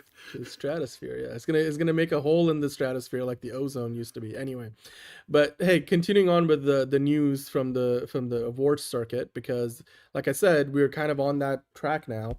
It's kind of like in WWE, the Royal Rumble is the beginning of the road to WrestleMania. We're now on the road to the Oscars, and along the way, we still have a lot of other award shows that will come our way. Of course, a lot of the guilds have their own awards. So the Animation Guild does the Annies, and they just announced their nominations. We talked a little bit about it last week. I think Superman got a few nominations. We'll talk about it more later in the show.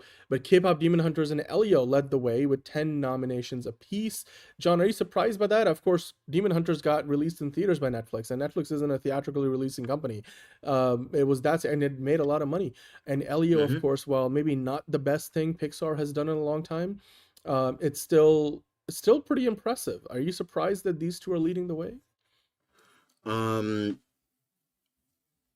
I'm not. I'm more surprised for Elio. I'm not surprised for K-Pop Demon Hunters, because that's been like the most like celebrated animated movie in like the last 50 fucking years, apparently. So apparently it's the greatest thing. It's gonna solve world hunger. It's gonna bring world peace. Golden will play on every airway, and it's gonna be like that scene in Shawshank Redemption where every fucking person felt free, and it's gonna lead us to greater depths of the universe. We're all gonna experience the ending of 2001: A Space Odyssey, where David becomes the fucking star child. It's gonna be the outer limits of the human experience is gonna alter us forever just because of motherfucking K-pop demon fucking hunters. That's what's gonna happen. It's just like we're gonna transcend. We're gonna fucking transcend as a species because of this fucking movie with how people are talking about it. It's gonna sweep everything. So you know what? Here we are. K-pop Demon Hunters. Fucking Godfather? Nah, it's K-pop Demon Hunter time, ladies and gents. That's what it's gonna be. Okay, sure. Alright. Well, fuck you. Well, Just Some Geeky Guy thinks it will win the best animated feature at the Oscars, I assume. He's calling it. Thank you. That was our rant of the day. Maybe actually there might be a few more rants on the way tonight. Yes, an entire like not so subtle song about dick sucking should be humanity's anthem. Yeah, okay. Wasn't that song made by the villains of the movie? Like, wasn't that the whole point, that there was like poppy crap, yet everyone's saying that that's the best song? Doesn't that miss the whole fucking point of the movie? Anyway. Eric's asking Whatever. if you're okay, John. Are you okay? No, I'm not okay, because I'm sick of this fucking movie. I'm sick of it. I'm sick of looking at it. You know, the only good thing to come out of K-pop Demon Hunters is Rule 34, and that's it. But that's anything with anything bad animation garbage. All right, at least people make decent porn of it. Cool, great, I'll take it. Okay, cool. I mean, hey, look, Emo Nerd Girl loved it. It was very impressive. I have not seen it yet, so I got no dog in the fight. But you know what, John? Speaking of awards, and I was talking about Superman for a moment there. Superman did get some hair and makeup nominees for the Hair and Makeup Guild Awards. So, and then I love how there's a picture, the hair and makeup picture of Lex Luthor, man with no hair. You know what? It's hard to pull off that, that dome. Like, that dome look is, you can't just get that very easily. But, we've got the whole bald. Yeah. Yeah. We did that on Friday. Anyway, so Superman got the best contemporary makeup category. That's where it's nominated. So I'd imagine that the winners here will probably going to be Frankenstein getting a lot of wins.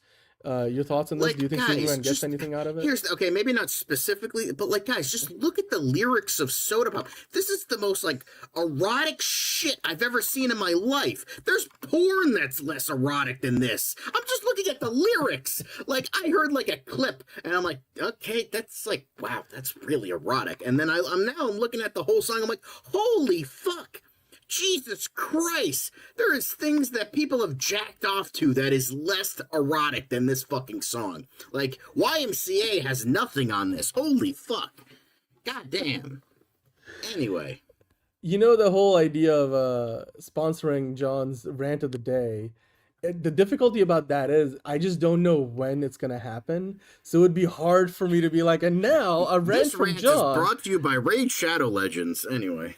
You know what we could do? We could do it like, so you go on a rant and then I pull out the ad read and go like, and that rant was brought to you by Slim Jim. Ooh, yeah. Dig it. Slim Jim. Yeah, there you go. Thank you, Movie Spud, for actually talking about the movies while we talk about Slim Jim.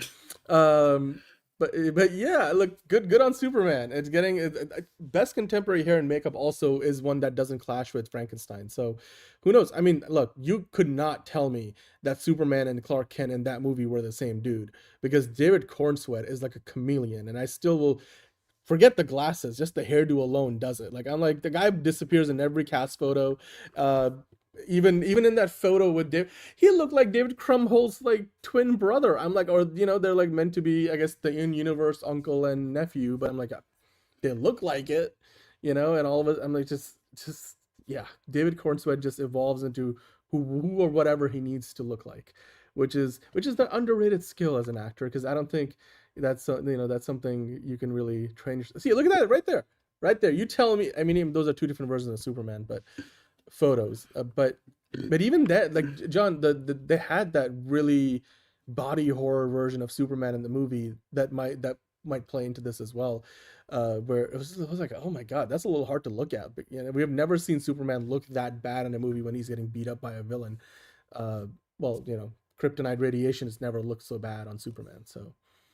Or look that good. I love how like this is winning for this is getting nominated for best contemporary hairstyling, and then you just see the fucking Nathan Fillion bowl cut wig, and I'm like, bringing the bowl cut back in style. To be fair, I do think Keanu Reeves is probably a little bit too old, so fuck it, get David Cornsweet in there. Although he did say he specifically wants to play a Jedi, not a Sith, so we'll see about that.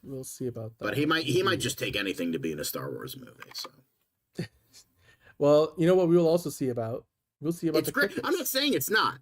It's perfect, but I just love how that got nominated, technically. So, Somehow it got nominated.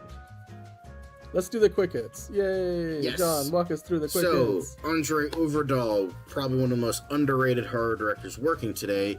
Well, his horror movie gets a title, and release date for Paramount, Passenger, will apparently open May 29th. And I'm stoked for it because, I love his work. His stuff may not be the greatest things ever, but like, I'm excited. He usually brings good to great work from his filmography. So, he's directed Autopsy of Jane Doe, Last Voyage of the Demeter, Troll Hunter. What else did he? He did Scary Stories to Tell in the Dark. All good stuff. So I'm pumped for it, and I can't wait to see what else he had. Like if you have not seen the Autopsy of Jane Doe, I was like, holy shit, that movie was worth the hype of the time. So that was damn good. Anyway, I mean, Brian Cox, like, easy. But I actually saw the Demeter, The Voyage of the Demeter, underrated movie. Not the best thing ever, but underrated. Corey Hawkins was great in that. And then you have David Dastmalchian and all that. Good stuff. But MCU Phase 4 actor not seen since 2021, ouch, confirms they will return in Avengers Secret Wars, and it's Simu Liu, apparently. Apparently he's not just coming back in Doomsday, but apparently he might be in Secret Wars. Dan, what are your thoughts on this? Well, I'm not surprised. I feel like this isn't like a huge surprise. His character's only got one solo movie. I don't think they're gonna kill him off. He's like the only Asian superhero in the MCU too, right? Unless Jacob Batalon comes back, because I can't. Am I wrong about that? I'm pretty sure I'm not wrong about that. Isn't Jacob Batalon Filipino?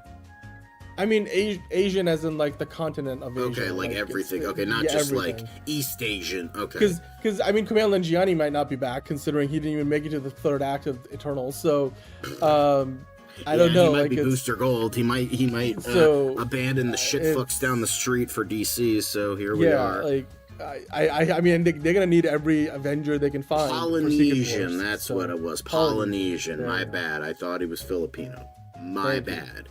Anyway, moving on before I'm accused of racism. Speaking of racism, Emily in Paris. Apparently, because Netflix hates us, this got renewed for season 6. Well, it's not really racism, it's more xenophobia.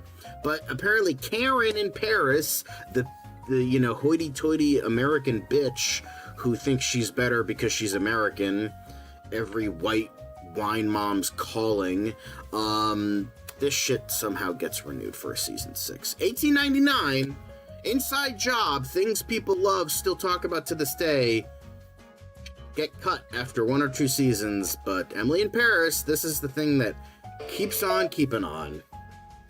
Ouch. Well, I know Fiona loves the show. I have not been all caught up. Okay, I know to be fair, with Daredevil, that was because of the merging of stuff and all that, so there was a solid reason as to why that got canceled. Yeah, I was just gonna say I'm not caught up on this. Right. I believe the latest season wasn't even taking place in Paris. It was in Rome. So I think they're going back to France for the next one, but not surprised. This is a really popular show, and you know what, Lily Collins, there's a target audience for this. So, and we're not it, but. Good on Netflix for giving a show a 6th season. Again, you don't see that very often. Not wrong. But ew, gross. But speaking of going back to good shows, Mayor of Kingstown, which is still getting rave reviews, is apparently going to end with season 5. And Taylor Sheridan, since he is eating the fuck out of Paramount and he's going to Universal, right? Yep. So she's probably like, okay, this is a good show, I'm gonna end it properly, and then fuck all y'all with the rest of the Yellowstone universe, and I'm out. So apparently he has 8 more episodes to wrap up Jeremy Renner's arc in the show. Dan, I forget, do you watch Mayor of Kingstown or no? I'm behind because I never got past the end of season 1, so the fact that this is on to season 5, look, I will say this, Jeremy Renner is amazing in that show. He carries the show. They've got a great supporting cast, and I'm not surprised that this is gonna wrap up after season 5, because like you said, John, Taylor Sheridan's TV deal lasts a few more years, but the movie deal ends at in a couple of months. He's gonna be over at Universal making movies, so I'm not surprised he's winding down some of these other shows. And they said in the article, a lot of shows these days in the streaming era, like 5 seasons is plenty. And the story here, from what I've read, is sort of like, and it's not going in circles, but there are some elements that feel like they're repeating. So it's like, I don't think that, like, what I'm trying to say is there's not too much more story to tell here. So I'm not entirely surprised that they're going to be wrapping things up in season 5. And that's great. That's fine. I mean, Jeremy Renner's going to have other projects lined up. He might be back in the MCU as as Hawkeye. There you go. Confusing my lesser known superheroes. We got there in the end. I was thinking of Eddie Falcon, Eddie whatever. She's right there on in the end. But going back to Netflix, apparently Stranger Things isn't over yet. No, it's not the secret final episode that fans have been gaslighting themselves into existing because the fucking finale was so bad. No. Netflix is releasing a final season documentary about Stranger Things season 5 specifically, so that's the thing that's gonna be dropping, I think, in 2 days. So calm down, guys. It's not gonna be a secret finale where everything was a dream and they all actually secretly lost by Vecna because the ending doesn't make sense and it was dog shit. No. That's it. We're moving on. Yeah, I know somebody asked about this earlier. Like, somebody asked about the exactly. It's just a documentary. They're gonna be talking about what it was like to film the last season. I mean, look, the kids on the show grew up on the show, and they've only had 5 seasons, but they've been doing this for like 10 years. So, understandably, this is like a whole chapter of their life, like of their young careers. This is all they've really known in a lot of ways. So yeah, I was reading about how Finn Wolfhard, he's obviously already tried to venture away from Stranger Things to varying degrees of success. Sadie Sink might be the most successful actor to come out of this. Millie Bobby Brown has got stuff going on Netflix, so We shall see where it goes from here. But yeah, there isn't another secret episode. They wrapped it up. Vecna ain't gonna somehow return, if that's what you guys are wondering. So. Yep. Nope, it's just terrible. You're gonna have to deal with the terribleness. You have to deal with fucking How I Met Your Mother fans have dealt with for years, so, like, shut the fuck up. Anyway, next up, James Gunn says Supergirl doesn't follow Woman of Tomorrow comic religiously. I love Millie Alcock in the movie. It's a space fantasy, which is like Guardians in a way, but based on the Tom King book. It doesn't follow it religiously, but it has a lot of the core of that there, which I think is a good thing, because Tom King sucks. And we don't want to follow his shit religiously.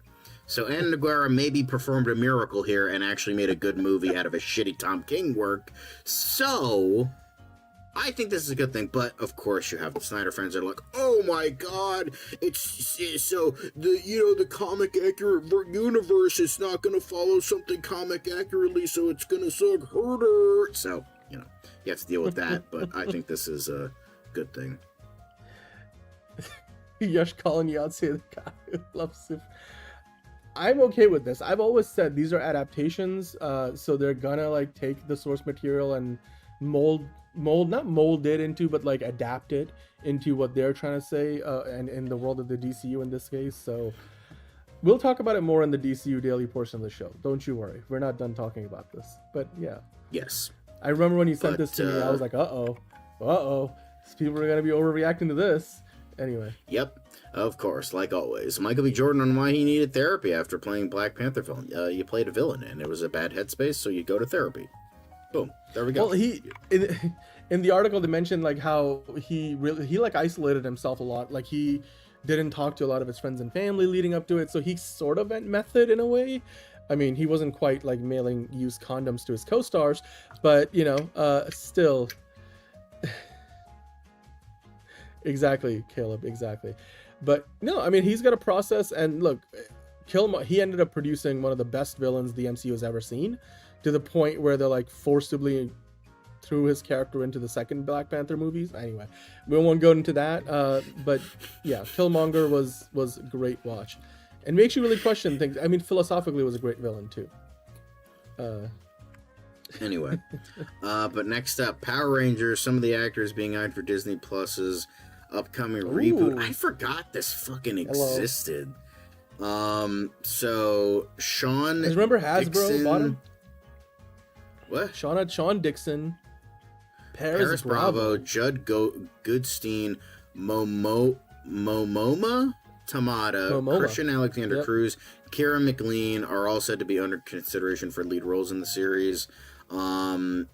And then so I have no idea who any of these actors are. And then Disney getting another franchise that's not theirs and probably going to do 1 to 2 seasons of it, and then they're going to eat it when it doesn't do well, just like Doctor Who. So oh my god, this niche thing doesn't get us billions of new streamers and billions of new followers. Or billions of dollars. Oh my god, we have to trash it immediately. So it's like, wow, that's crazy.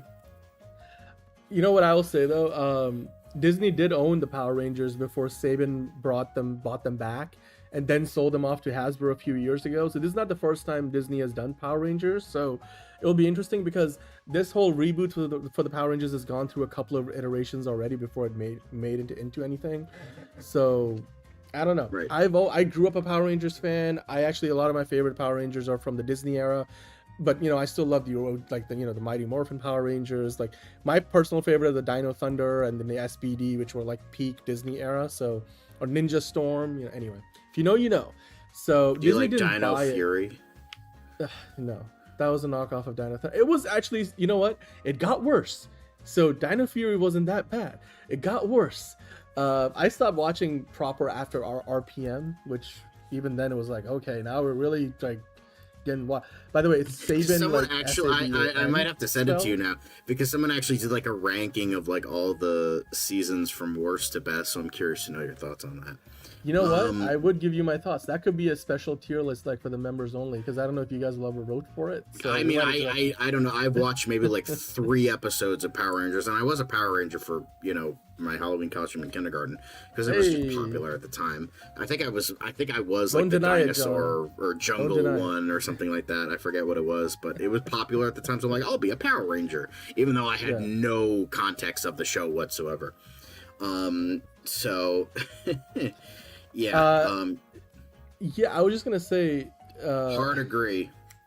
I never watched it, but Naomi Scott is peak anything except for Smile 2 because that movie sucked. But wait, you're talking about the new movie that they did at Lionsgate, right? That had Elizabeth Banks as Rita Repulsa. Yes. Yeah. Okay.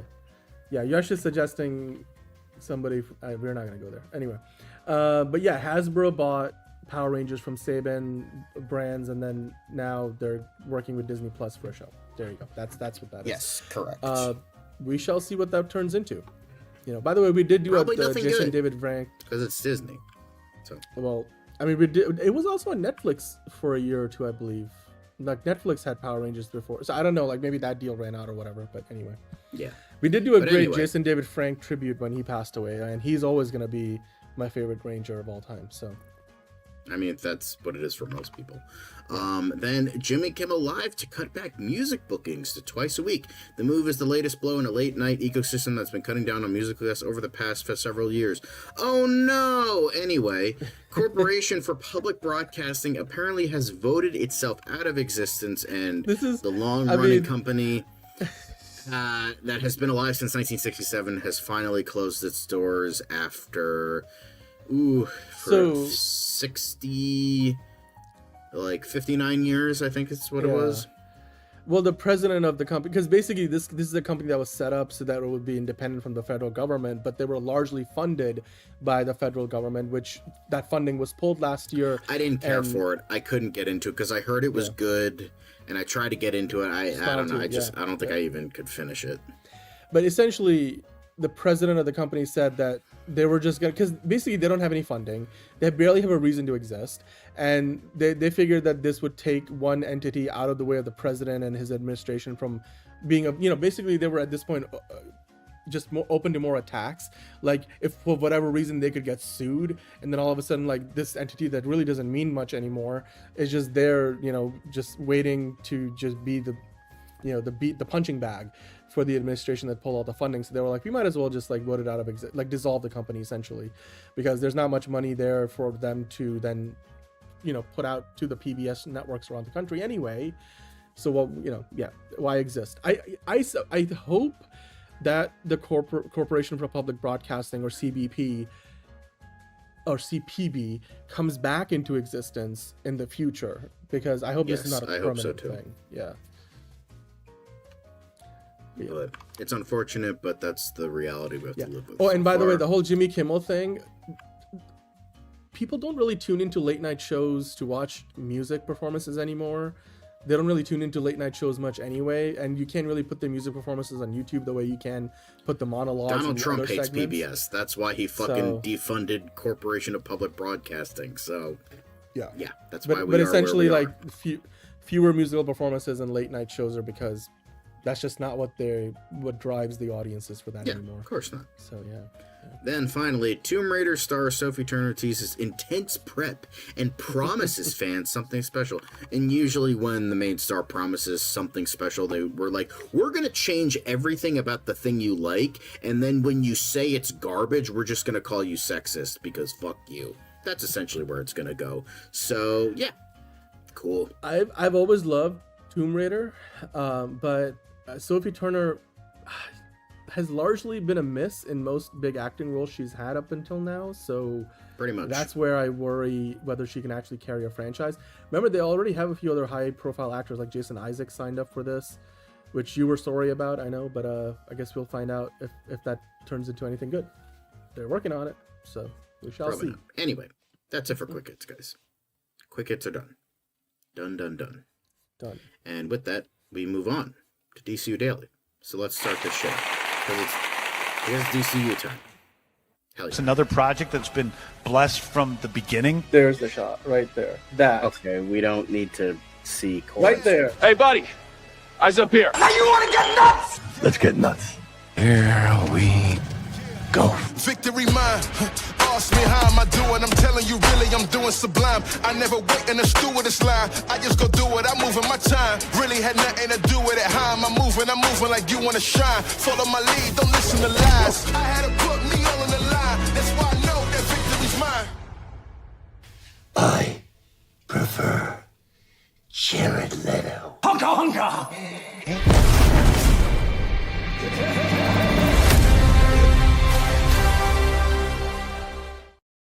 Welcome on into another episode of DCU Daily. Of course, we've got a lot to get into today. We got a bunch of quick hits, including more nominations for Superman in the awards season that has just kicked off.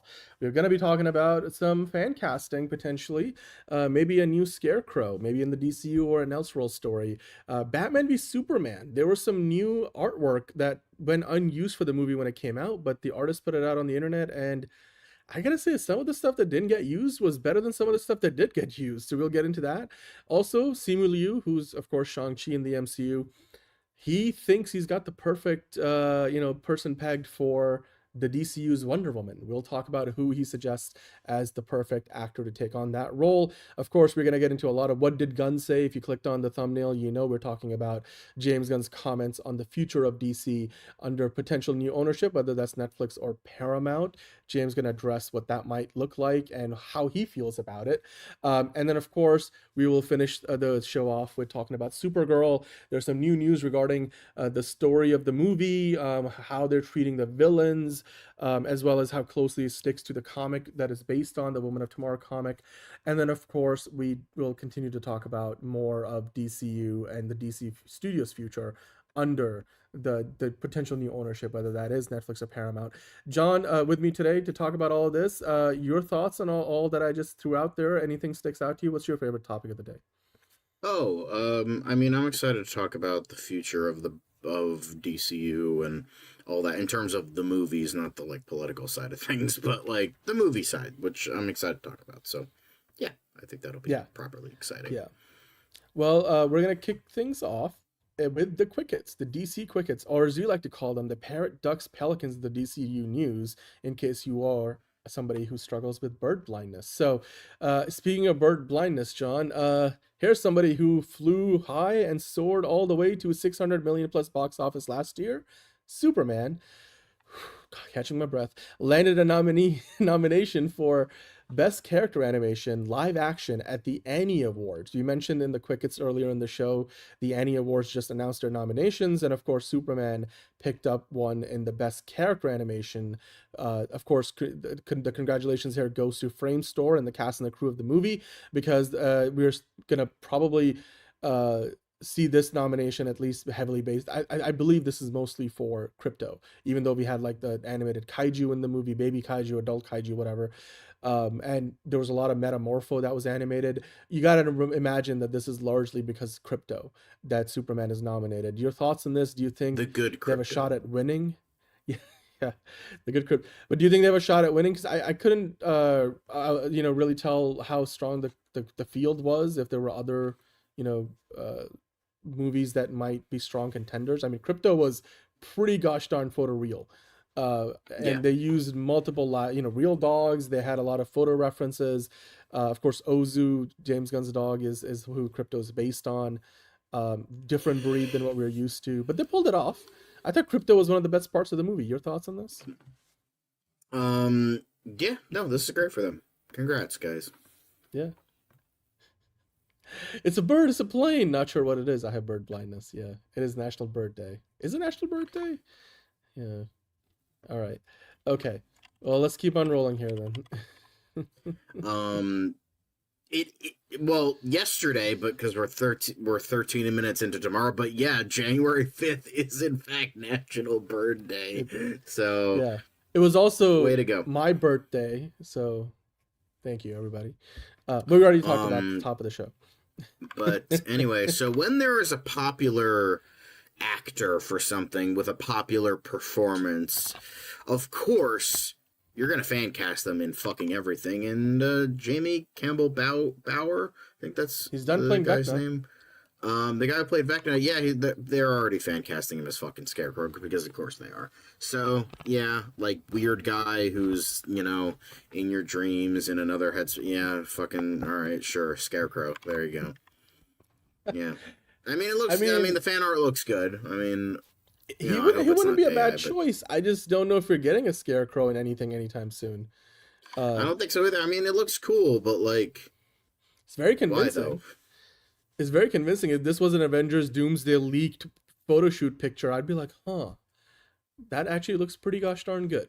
Like in fact. But I prefer for him to actually fucking look like a Scarecrow rather than just dude in a leather hoodie. This looks like something from the CW. Like it's just like a leather dude, and I will say the needles look good. I know it's very Arkham Asylum, Arkham City, but like, eh. Yeah. I still prefer the Cillian Murphy one. That was surprisingly scary, and then the most VFX heavy villain that we got in the Dark Knight trilogy. So. We don't yet know if we're gonna get what villain we're gonna get in the Batman Part 2. Maybe it is Scarecrow. Who knows? I mean, there's a non-zero chance of that happening.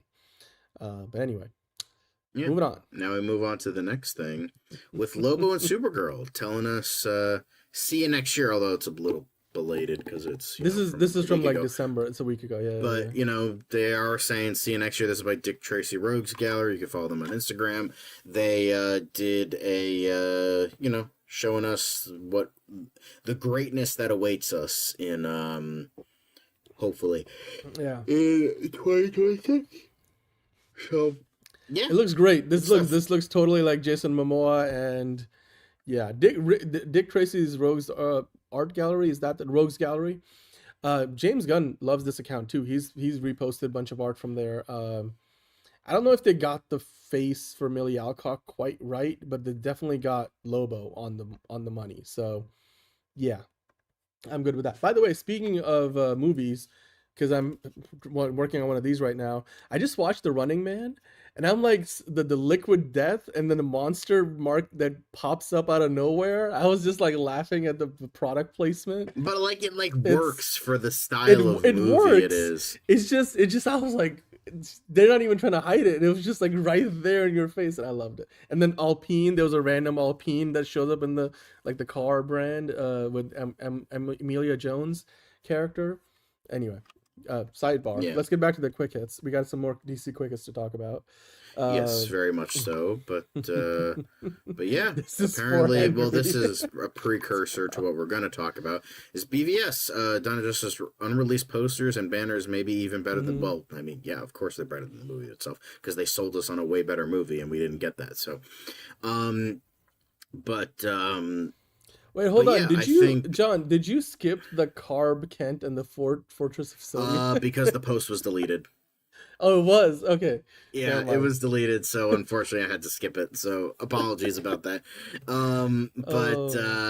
But yeah, unfortunately, sorry guys, you're missing out on Carb Kent. I don't even know what the fuck it was. I didn't get a chance to see it before it got deleted. It was somebody made a PS2 level animation of like the Fortress of Solitude coming out and flying off scene from Justice League with the Henry Cavill version of Superman, except he was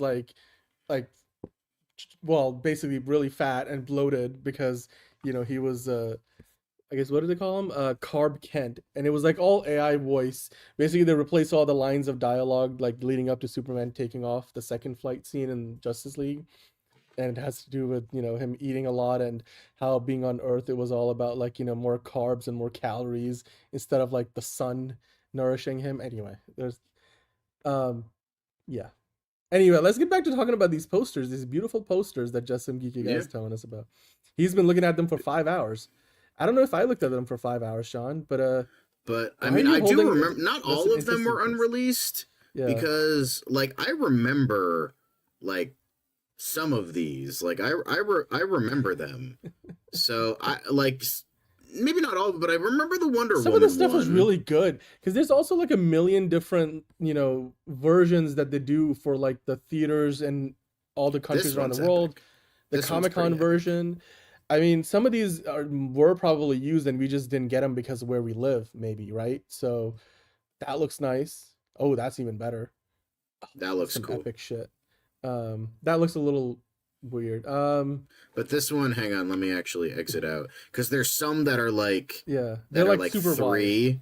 Yeah, like yeah, where it's like the three triptychs. posters, Yeah. although it unfortunately gets cut off. Oh These my are pretty aura cool, indeed. like the character Yeah. posters. Like straight up, they're not even like trying like, oh yeah, this guy, he's Lex Luthor. No, he looks like fucking Joker or Riddler He here. does look like Joker. Come on, guys. I didn't even notice that until now. He does look like Joker. The colors, it looks like the Heath Ledger Joker costume. But I think BVS is okay. Like it's fine. It's like it's an entertaining movie, but it still suffers a lot of the things that Man of Steel suffers from, as well as having new problems of its own. So it's perfectly fine. I think it had a good third act. I think I do like how they try to spotlight Clark Kent as much as possible. I love how figure drawing is like when Snyder sees these posters, he sees them in slow motion. Yeah. The aura farming is top notch. That looks like the Man of Steel. Y'all got version good of the plot? posters. No, we got aura farming.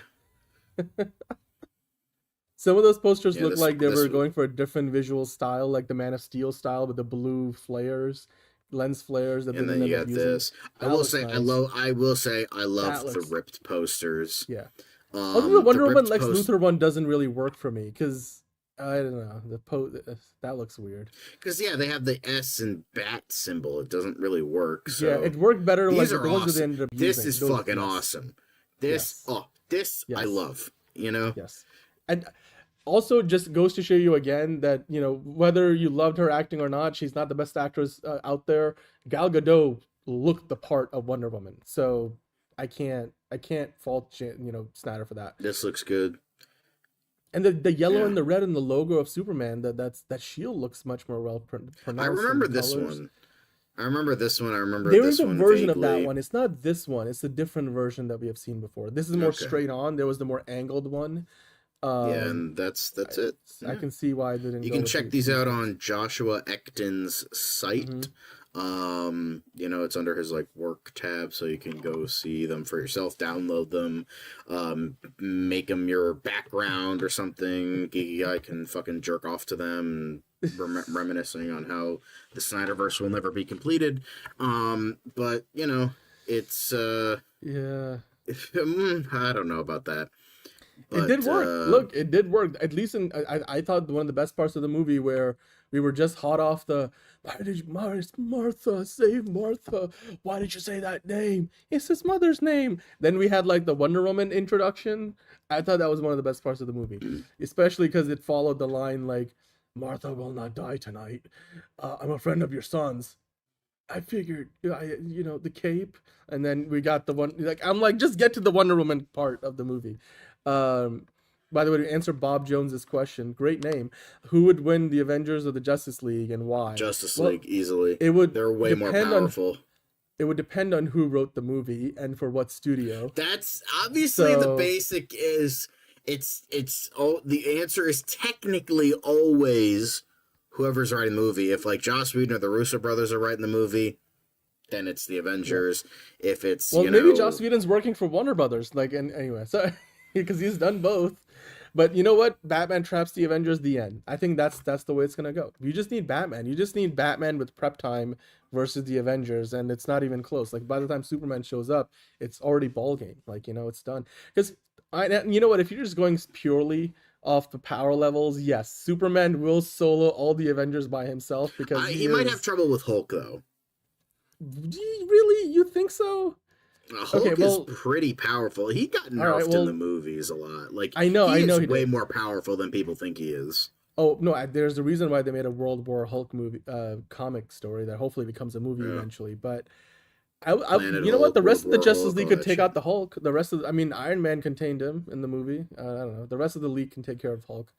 Superman. I can't tell if you're being else. sarcastic or not. Like I assume it's because it's you. It's sarcasm, but like even then. No, the Martha scene is like Rosebud because I've never understood the meaning of Rosebud, and I'm not the only one. It's some grand Really? irony. It's like the easiest fucking ending to figure out. What the fuck are you talking about? No. I've never seen the movie and I know what the fuck it is. No, I've seen the movie several times. Okay, go ahead, tell me, enlighten me right now, please. Rosebud is his fucking childhood sled. That was the last time he was ever happy.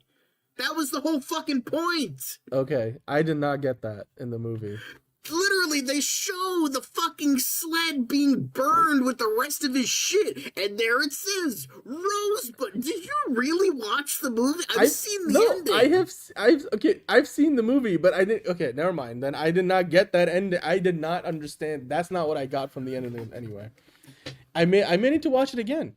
Maybe now that ending will recontextualize. I haven't even seen the movie. No. I know I need to watch it. No. I know I'm a film student, hasn't seen Citizen Kane. I know. Knowing that, it will recontextualize the Martha scene for me, I'm sure. You know, because now the next time I hear, I just think it was badly. The Martha scene, I understood what it was going for. It was just badly executed. You know why? Yes. Because Sonic the Hedgehog 3 did the same exact thing, but better. That was the Martha scene done right. You will not, but I will die on that hill. That was I literally was in the theater and I'm like, oh my fucking God. They did the Martha scene, but actually good. It's like you said, John, it's completely the execution of the Martha scene. When the movie that's made for kids that has a breakdancing Jim Carrey in a fat suit better than, the grim, dark, edgy adult shit. No, but maybe that does something better. It's like crazy. But maybe it worked better because it was the context of the movie was like much more lighthearted than what they were going for in BVS. It's also like, because the whole that whole scene is pivoted, it is entirely, the works or is pivoted on whatever the word is.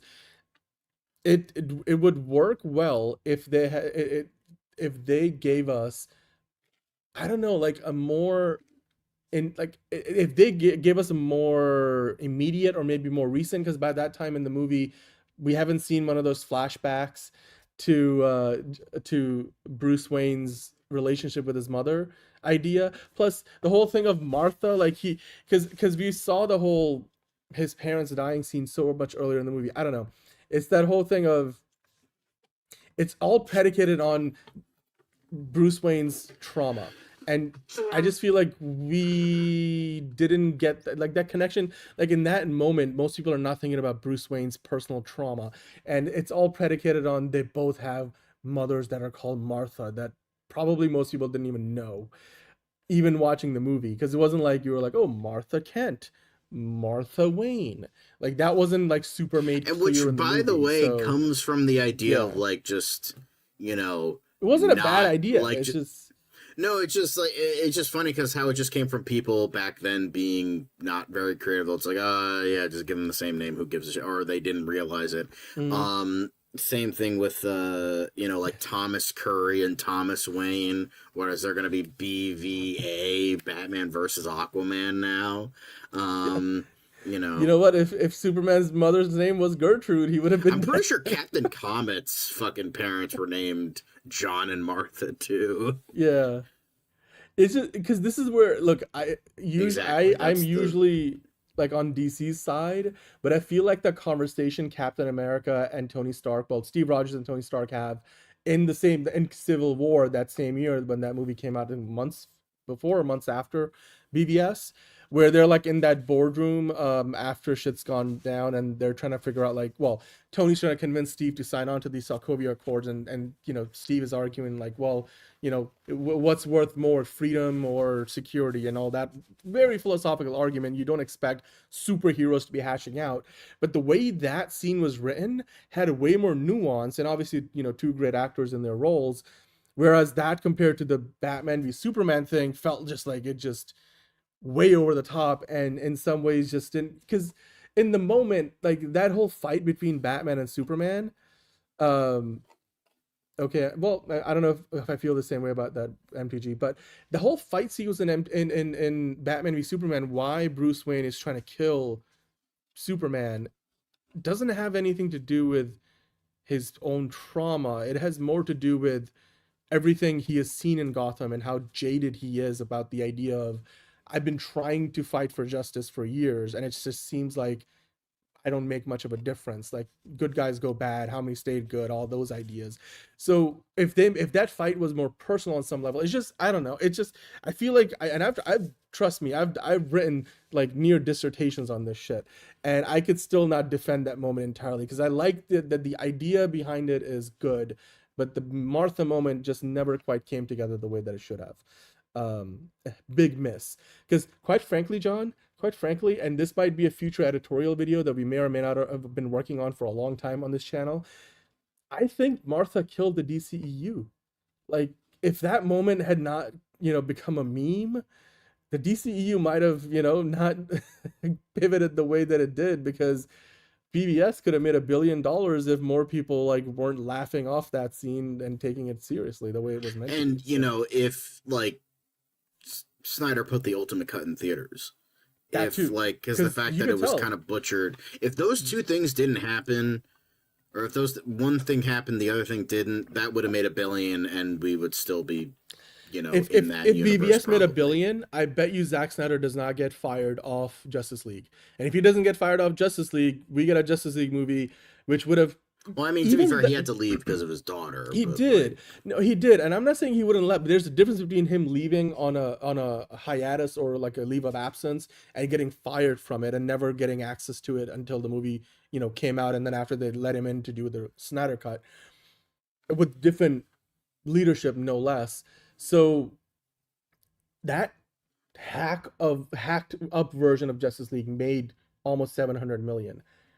I can only imagine a version that I think would have been superior to even the Snyder cut that we got on HBO Max, because it would have actually been like less than 3 hours and didn't have, a bunch of people singing off Aquaman into the ocean and other shit like that. That version of Justice League that we never truly got, the one that Snyder would have done for the theaters, I think could have made $1 billion as well. Now, can you imagine the alternate reality where a Wonder Woman movie comes out and is really universally beloved and makes over 700 million, and then followed up by a Justice League movie that makes $1 billion after a BVS that made $1 billion, and probably gets better reactions and ratings because the Snyder cut was loved by critics a lot more than the theatrical version. So anyway, that could have been a very different world that we might have been living in. The DC EU might not be so dead after all if that were the case. But you know what? That's neither here nor there, because that's not the world we live in. I don't think if it was the initial Snyder's version, not the one we got, because it was essentially Snyder taking $70 million and being like, okay, cool, I'm gonna fucking, I'm making this the most like fucking ego stroking thing imaginable, been making it fucking 4 hours long and blah blah blah. If it was the initial version that he wanted to do, which would have been more manageable, maybe that's like what I'm saying. 2.5 to 3 hours, then I think it would have done better. That's exactly. I don't think the Snyder cut we got would have been in. No. I completely agree with you. The Snyder cut was literally Zack Snyder getting Cate Blanchett with the budget and his creative thing, vices, other than don't use Green Lantern and a few other things like that. But the version of the movie that they were marketing, the version of the movie that Snyder would have given us if it was the theatrical cut, with that great Beatles song, who did the cover? Come Together. But I forget who did the cover. Gary Clark Jr. Amazing stuff. And you could tell that was Snyder stuff.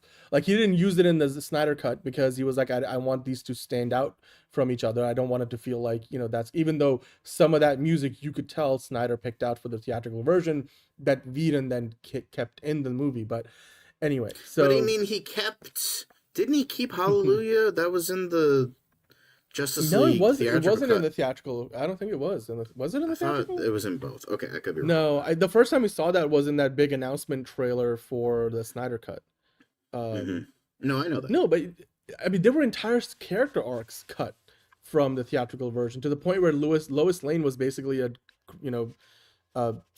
just a glorified cameo in the theatrical version that Whedon put out, which again, even then, Whedon was like largely working off of what the studio wanted to do. He didn't really have more than a few months to literally redo 70% of a major blockbuster that again still made almost $700 million. Like, that is insane to think about. Like, Superman would kill to make that kind of money after a movie that was executed and had a vision that was consistent end to end. we just live in a different world right now, and that's what I'm saying. The DC could have had a very different future, but you know what? Let's go back away from memory lane and get into the world of the DCU, because that's the world we live in, John. Speaking of which, of course, I didn't know that. Okay, I could have sworn it was in the theatrical cut, but that's the reason, exactly. Smashed together. So my bad. That's the reason why. Anyway, but speaking of Wonder Woman, you know, Shang-Chi star Simu Liu endorses Melissa Barrera for DC's Wonder Woman. She's a total badass.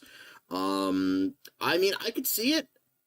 Like, I would need convincing to see it, but I think she could do a good job. The thing is, I've only seen her in one movie, and it was a movie I hated, so, like, you know, I'm open to it. Like, again, I'm kind of the thing of, like, I either like someone, or I say, prove me wrong. I don't like someone and prove me wrong. You know, I think, I don't, I kind of sort of see it, but maybe not 100%. So that's just it's just like, prove me wrong. Like, if like she were cast tomorrow, I'd be like, I don't hate it, but prove me wrong, because I want to see what you could do. She was in our Wonder Woman fan casting, at least one of several that we've done. I think she would be good. It's just, and plus, I would more so want to see it because she's pro-Palestine, and I think that would be really funny after, you know, Gal Gadot being in the role. Like, there's kind some of balances like irony in that. Things, you know, like I will say though, that particular promo photo works for me really well that you got on screen there. That's from the Copenhagen test, which is really where this thank you for pointing that out, John. But like, this is an interview from Simu Liu, who's leading that series on Peacock. You can go find it now. So he was being interviewed about that, and I guess somebody asked, because, you know, usually they'll get to ask you about the show that you're promoting or the movie that you're promoting. And then after that, and thank you, Pacerland, he's been a big fan of Melissa Barrera since Scream 6. But at the end of the interview, you can ask kind of, you know, a non-project related question. So they asked him about like his co-star in the show, Melissa Barrera, and whether she could be in a superhero movie. And well, she's been a fan cast for a while, like you said, John. So Simu Liu said, James Gunn or anybody else out there, I think she really pushes herself, aka Melissa Barrera. There were a couple of moments during stunt training where I was like, that's Wonder Woman-esque. I don't know who's watching or listening to this interview, but I just think she's a total badass. And you know what? That's not the first time we have heard about it, to be honest. But I mean, here's the one I wouldn't mind it. A small problem I have with that is the fact that just like, okay, just because she's really good at stunt training doesn't make her Wonder Woman. No, but I mean, she's a good actress too. It's not like she's a bad act. Like she knows that she's a better actor than Gal Gadot. And I mean, ultimately, she would need to pull off a great audition to win the role, because we know James Gunn and co are not just gonna sign up somebody just because they were good in something else. They're gonna sign up somebody for a role because they did good in the auditions. Even Millie Alcock had to audition for Supergirl, despite the fact and that even then, I don't think he's gonna have Melissa Barrera, because it's just like there were so many popular people for Brainiac, and then they got like some fucking German dude nobody's ever heard of. So, you know, there's that. So I don't think he's gonna pick Melissa Barrera. Well, I mean, figure drawing saying she's not short, check. She can act, check. She's always in shape, check. Those are 3 big boxes. All right, can she fight though? Like, you know, is she okay? But dude, they have stunt women for that, because you don't need to do your own stunts. Exactly. Like, Scott Adkins is good at stunts, yet the fucker can't act. So, you know. Yeah, but there's a big difference between Scott Adkins, the actor, and Melissa Barrera, the actor. Melissa Barrera is a much better actor than Gal Gadot, than Scott Adkins. Greenland 2 is coming out this week, Steven. And I might go check it out, but I'm gonna have to watch the first one first to go see the second one, because I haven't seen the first one yet, even though it was pretty good from what I've heard. Anyway, John, if you scroll back to the top, just to kind of wrap things up, to that amazing photo, as an alternate choice, Hunter was suggesting. I'm horny. Like, Jesus. I mean, you are when you are. Frida Gustafsson is an option that Hunter was suggesting. I don't even know who that is. Yeah, me neither. All right. Sorry, Hunter. We'll try to. Which means that James Gunn would probably pick her. So, you know. Yeah. But Melissa Barrera is also, just to kind of like another couple of points in her favor as a good pick. She's not like pale white, because they want to probably go with somebody who's got more of a Mediterranean, like Egyptian, Middle Eastern sort of a background look, because that's been the recent iterations of the character. But again, you know, like Linda Carter wasn't that. So if you're going in that direction, it's not super essential to the character, but her physique is going to be a good fit for the role. She's got a bunch of acting credits. She's acted in big studio movies. She's doing good TV roles now. She's far enough away from the Scream controversy, so I don't think that would be a step in the wrong. I don't think that would work against her at this point. Mm-hmm. Hey Sean, hello. And Caleb saying, I do wonder who would be the villain in the DC Wonder Woman movie. I don't know. Maybe Cersei, since we've already seen her in the animated Creature Commandos. Get into the live action version. And again, I think the height isn't the defining factor either. So whether it's Adia Arjona or Melissa Barrera or any of the others that we did in our fan casting, which go to the Fancast Friday playlist in the channel and watch that if you don't remember. I think Simu suggesting this obviously is part of it because he's doing an interview and she's his co-star on the show, which, by the way, the Copenhagen test on Peacock, the trailers haven't entirely convinced me, but just the fact that it's got Simu Liu and Melissa Barrera and a couple other actors that I really love, and it's a sci-fi sort of a premise, a sci-fi thriller, like, I'm going to give it a chance. I haven't seen the Rotten Tomatoes rating. Go check it out. And you know what? Wouldn't be surprised if Melissa did end up becoming Princess Diana in the DCU. So with that, though, John, let's move on to one of our favorite segments on the show. What did Gunn say? You're supposed to do Ring, a ding, ding, da, ding, ding, da, ding, ding. There you go. Anyway, right, but he's saying he doesn't care if he's not nominated for Best Director. He wouldn't turn it down, though. Todd Phillips did get a nod for Joker after all, so that's something. But James Gunn, he's not part of that life. He just doesn't give a fuck, and honestly, good for him. Yeah, I think he was asked about, like, well, are you really doing this for the prestige, or because James Gunn, we know, but maybe not everybody in the business knows that James Gunn is just a big comic book fan. He does it because he loves doing it. He's not really out there making Oscar bait movies. I mean, if his movies end up winning an Oscar or two, I'm sure he would appreciate it. Like he said here, that, you know, he still remembers, well, Joker with Todd Phillips got nominated for Best Director and Best Picture, and it won Joaquin Phoenix Best Actor. So, you know, Joker's definitely kind of set the bar high. I mean, and he, before that, even, you know, Heath Ledger won. So it's possible, but I mean, James Gunn movies have always been more crowd pleasers than they've been Oscar fodder, traditional Oscar fodder, at least. I mean, the closest thing I can think of in terms of what would have been an Oscar worthy sort of a James Gunn movie might be the Guardians of the Galaxy Volume 3. I feel like that's came closest, maybe. Wait, why am I putting that comment up screen?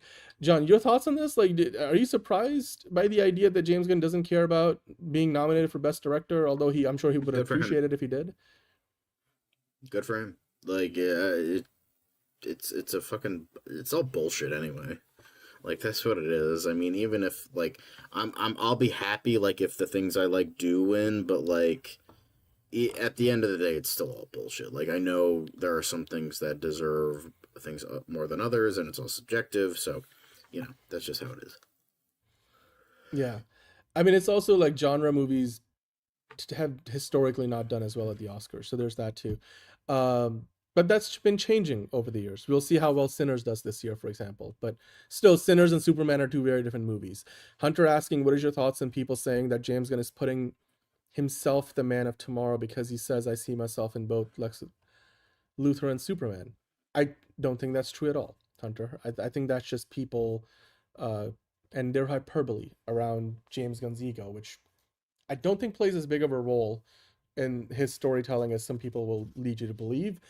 I'm sure he has an ego. The guy is, had a meteoric rise in the superhero genre, which is the most popular genre still in Hollywood, despite its recent stumbles. So James Gunn has an ego, but I don't think he's making Man of Tomorrow because he sees himself in Lex Luthor and Superman. I just don't think that's true at all. But speaking of what else James Gunn did say, there was a big interview in Variety, and we're just going to pull out a few quotes from it because, the whole article is pretty long, but you're welcome to go read the whole thing in Variety, where he was basically doing a feature. And as part of the interview, he was asked about casting Superman, John, and he said, and this is, of course, David Cornsweet he's talking about, if I couldn't find Superman, I wasn't going to make the movie.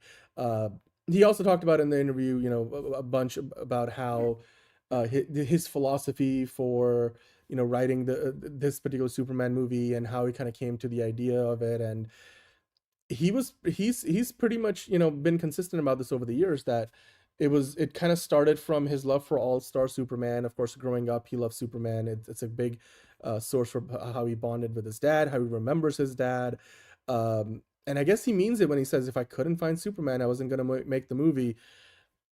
John, what do you think it says about James Gunn, the filmmaker, the storyteller, especially moving forward? Because he's not only at this point cast Superman, he's cast our Supergirl. And while he's not directing the movie Supergirl, and he's not directing Clayface, he's gonna be involved in casting a bunch of other significant characters in the new cinematic universe, because he's already cast Brainiac. There are probably at least one or two other metahumans he's gonna cast.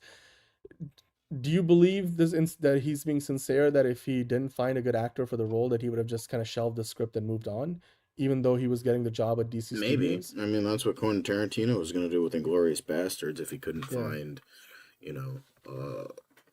that character, that Christoph Waltz's character. So, Yeah. But I think that's commendable. Where it's just like, if we didn't find that perfect fit, then we wouldn't have done it, and that's saying a lot, because he cares about the character and knows what he's doing. So Hans Landa, yes, thank you very much, Caleb. But yeah, Quite the name, Hans Landa. Well, Zack Snyder had a cameo of himself in the movie, but so did James Gunn. I mean, directors making cameos in their own movies, guys, is pretty common. Alfred Hitchcock did it for fucking years. Yeah. Andy Muschietti was in multiple episodes of It, Welcome to Derry, and I don't think he even directed any episodes of that. Mm-hmm. So, nope. Yeah. And Superman was a very good movie, ultimately. So I don't think he messed it up, Bob. If you're referring to this particular Superman as being it wasn't my favorite movie of the year. That's a conversation for another day, maybe a Tier List Tuesday episode. But I think we already did that, actually. Go and watch that from this past Tuesday. But John, with that, let's talk about one more thing that Gunn said, and this one is significant because we have talked about this for months now. We talked about it earlier in the show. Warner Brothers might be under new management really soon, whether it's Netflix or Paramount. Currently, it's set to be Netflix because that's where the deal is. James Gunn officially addressing this as part of a podcast that I listened to it on Spotify. I'm sure it's available elsewhere as well. But he was asked about the uncertainty around DC and Netflix's Warner Brothers acquisition, and he responded with, "Everything's unknown. I've been through that sort of change so many times. I'll always be careful, or I'm always careful." Or I don't know, his wording's kind of weird, but he's basically saying always be careful what you wish for, because you don't really know until you know. "I hope it goes very well," or "I hope it goes well," he said. "Every direction has really exciting things for DC." So he's kind of saying a lot without saying anything, in the sense that, I mean, he's saying a lot of things could change. There's a lot of unknowns, which we know to be true. But he feels like whichever way they go, there will be exciting things for DC. I feel like what he's trying to say is, no matter who buys Warner Brothers, DC is one of the crown jewels they'll be getting, and one of the reasons why Warner Brothers is valued as high as it is. So whether it's Netflix that ends up with Warner Brothers and DC Studios, or it's Paramount, DC's future will be bright. Now, of course, the implication here would be that James Gunn and Peter Safran stay in charge of DC Studios. John, how do you read this? Do you feel like James Gunn is maybe a little nervous on the inside, but he's not letting it on all that much? Or do you feel like he's being genuine about being excited? There have been reports that, that his fate seems to be okay, because he, I remember tons of rumors like his role in Netflix is probably going to be fine. That he's probably going to stay, and of course, I mean, this is anything official. It's not like a press release, right? There have been but insiders. At the same time, it's just like, just looking at it from logistically, business wise, why would you just get rid of everything and then start afresh after like 2 years. It doesn't seem like a, because they would make DC movies. Like, of course they would make DC movies. That would be one of their biggest IPs that they have. Of course they're going to keep making them. It's just, why the fuck would they get rid of that? It just doesn't make sense to me, unless like this year. I guess we'll have to wait, because obviously if Netflix does buy them, which seems like the most likely, then obviously that the ink isn't going to be dry until at least 2027. So Maybe we're even just going to have to 2028. see after this year. Yeah. So this year is the big turning point of like, we'll see if these two movies and this show can work and people like them and are well received, make a lot of money, and then we'll see where he stands. Because if it fails, then he's gone. But if it doesn't, then he most likely stays on. Yeah, yeah. No, it's something that we've talked about many times over the last few weeks, because it's that whole idea of where is DC when it's decision time? Like, is DC on the back end of a bunch of flops or underperforming projects? Like, if 2026 ends up being a big miss for them, or have they continued on their streak of success like we saw last year? And if that's the case, then why fix something that's not broken? Like the idea of like Bob Jones asking, would you take the James Gunn version of the DC Studios now and give it back to Zack Snyder? Look, Zack Snyder never really ran a DC Studios because it didn't exist back then, but even DC Films wasn't really ran by Zack Snyder in the way James Gunn is in charge as the co-CEO. So I don't think that will ever be a consideration. I don't think Zack Snyder wants to run DC. I don't think he's interested in doing that. And besides, with James Gunn, Zack Snyder's got a clearer path to directing a DC movie in the future than he ever did before then, considering that they're friends. So, and while James Gunn is certainly not short on cash or money, like he's earned quite a lot over the course of his career. And even if he does get let go from Warner Brothers post-merger, he'll have plenty of opportunities. Like you said, John, ultimately, it would be one thing if the DCEU was still around and was just floundering like it was for the last few years of its existence, that the new company would come in and make a change, like what Discovery did with David Zaslav, creating DC Studios. But we're just not there with the DCU. I mean, like you said, it's only been a couple of years, not even really, because the Creature Commandos came out late 2024, and then we've seen Superman since, and Peacemaker season 2. So this year is pivotal, like you said. It's gonna be a matter of like how successful will be Supergirl, how successful will be Lanterns, what about Clayface, is it gonna make any noise? And if all three of those projects hit, then we've already got Man of Tomorrow on the way, and it would be in the can by the end of the year, as well as the Batman Part 2, and projects probably beyond that. I bet you we get green lights this year for Wonder Woman and the DCU Batman, as well as potentially other Elseworlds projects, because you got to remember, Keanu Reeves' version of the Constantine sequel is also currently in development, and James Gunn will get to read the final script for that this year, and whether they give the green light or not is one thing, but then you got Creature Commando season 2, and all of those things are coming on the back of successful predecessors. So hopefully that means good things for DC, and it's going to be about momentum. If DC is in the shitter by the time Netflix or Paramount have completed the transaction to buy Warner Brothers, then there will be a change, or more likely to be a change. Otherwise, I doubt they're going to let go of James Gunn, Peter Safran, because they're also not like wasting money. They're not spending 150 million plus on every movie.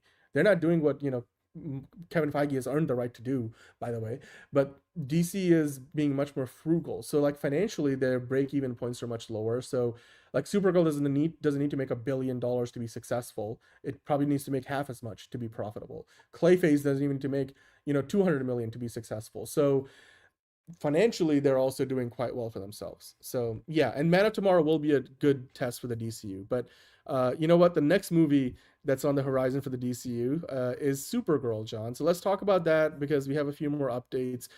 We will be discussing it a lot more as we go through the remainder of the year. It's the big DC movie coming out this summer. They got a new poster, actually a couple of new promotional posters out there. And then we have some new potentially divisive details about the movie's villains. Why don't you walk us through all of that? Because comicbookmovie.com had a good report kind of putting all these pieces together. So let's kind of walk through of them one at a time. So, the first trailer for Supergirl was released last month. It ended up being overshadowed by Avengers Doomsday because fuck you, Kevin Feige. But Warner Brothers typically skips the Super Bowl, so we wouldn't bank on Supergirl getting that spot. But we'll see. Maybe they just didn't do it for Superman. Maybe they will for Supergirl, since she's, not as big of a character, so she needs more notoriety. But for now, we have a new promo poster featuring Millie Alcock's Maiden of Might, along with a fun shot of Krypto the Superdog. The former is definitely wallpaper worthy, but the bigger news today is an update about Supergirl's villains from test screening leaker viewer Anon. The insider recently took to X to reveal the bad guys in the movie are a bunch of losers who kidnap women for use as sex slaves. This is a major change from Supergirl Woman of Tomorrow comic in that Creme of the Yellow Hills killed Ruthie's father and shot Krypto with an arrow, prompting her and Supergirl to embark on a revenge mission. Along the way, Creme joined up with the Scalarian Riders, but they weren't slavers. Instead, they plundered planets and murdered innocents. The change appears to suggest that Creme will want to make Ruthie, or perhaps even Kara Zor-El, a sex slave, a dark alteration to the source material that might not sit right with some fans. Going off of what he said previously, the Tom King book, they don't follow it religiously, but it has a lot of the core of that there. And this is, of course, the new promo poster, which looks kind of, very like Gen Z X-esque, and then of course a shot from I love the crypto one, looks pretty of good. course, and I do like the Supergirl poster too. I mean, you get to see some alien languages in there. It's like a bunch of stickers. It's very different. I mean, I think it's on purpose different from like everything you got from Superman. But if you go back to like the whole Creme of the Yellow Hill stuff, that is dark. That is pretty dark. Like going from just generic comic book villains that feel like, oh, they're going to plunder worlds and steal stuff, to being sex slavers. Now, of course, it's all about how you treat it in the movie itself. Like you can make that a very explicit thing or not so much, but it's still there. It's PG-13. You can, it's probably PG-13. can't. We're not going to take, I mean, that. It's certainly not going to be House of the Dragon, speaking of Millie Alcock, but like it's a darker direction than what we knew of. I mean, I wonder how Lobo is going to figure into all of that. Maybe that's where we get to see the righteous side of Lobo.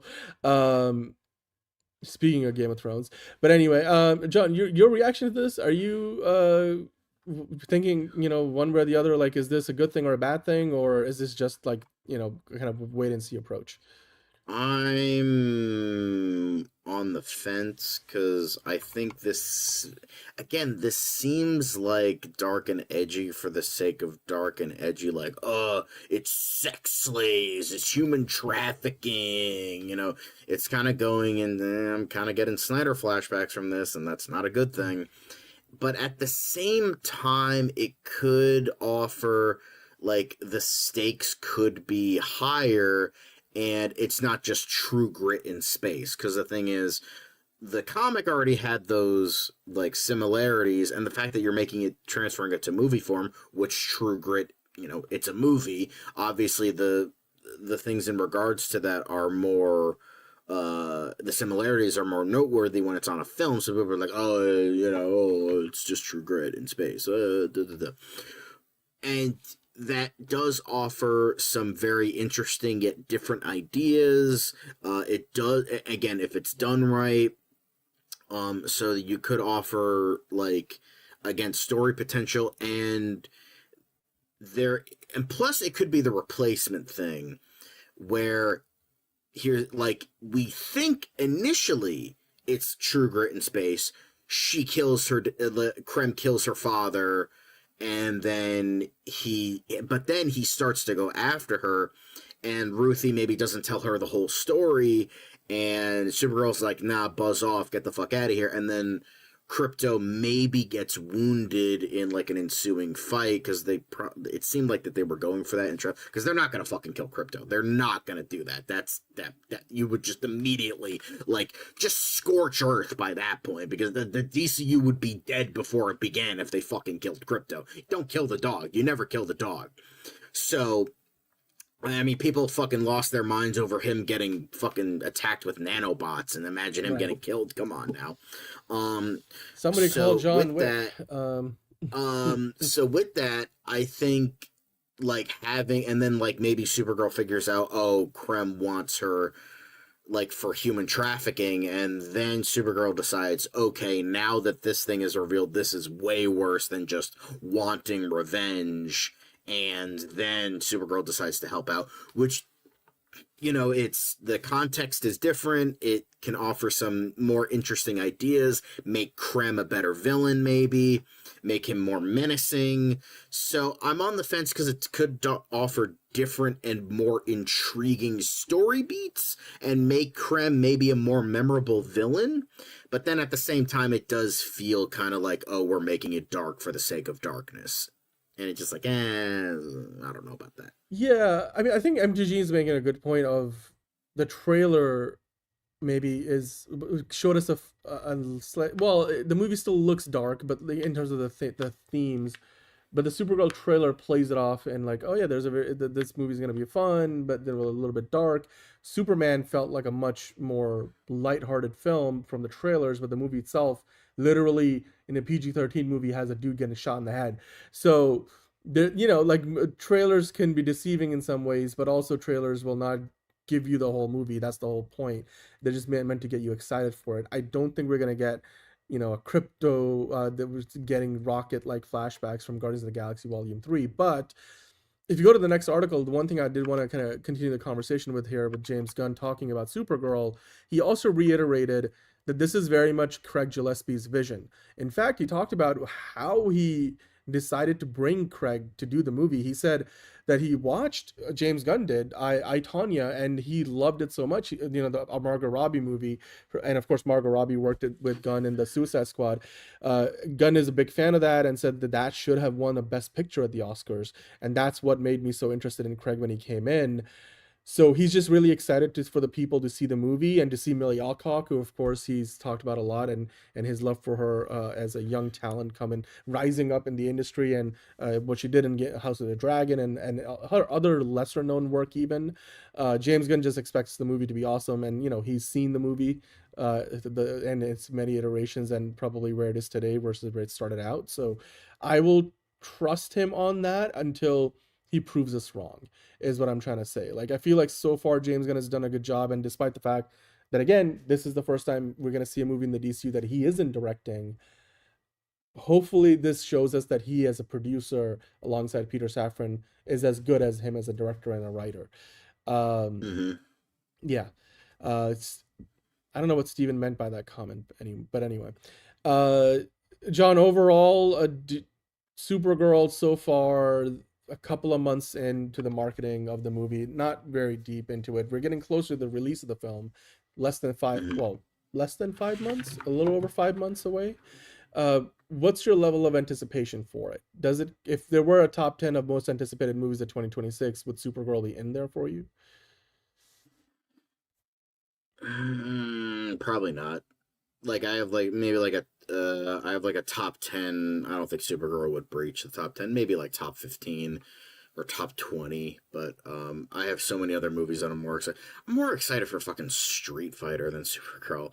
Like, I'm excited for Werewolf, Lee Cronin's The Resurrected. I'm excited for a lot of stuff this year. Supergirl is not the top of that list. So, well, I hope so, because she's she's a lesser character, not a lesser character, but she's not as popular as Superman, so I feel like they need the extra notoriety, but they also might not be willing to pay that much for a fucking advertisement, where it's like fucking $4 trillion for 2 seconds of advertising. It's not going to be $4 trillion. It's millions of dollars, but still, to answer Steven's question about whether we're going to get a Supergirl trailer at the Super Bowl, which is going to be in February, like you said, it's more likely than Superman, because I think Supergirl could use the rub the Superman didn't necessarily need. Like, Superman's first teaser trailer broke records for Warner Brothers and DC. Supergirl did not. But you could also imagine that it's going to be a busy night for big trailers. Doomsday will have a Super Bowl trailer. We know that pretty much for sure. Disney's not going to miss the chance. I think the Super Bowl is on ABC this year, so that makes it even more likely. Spider-Man Brand New Day, I think, is going to have a big trailer at the Super Bowl. So if Supergirl does also come with a trailer to Super Bowl, then they better make it a good one. like it's because we know we're gonna get probably a Project Hail Mary trailer, which will at that point be just weeks away from releasing the Amazon MGM's biggest movie of the year.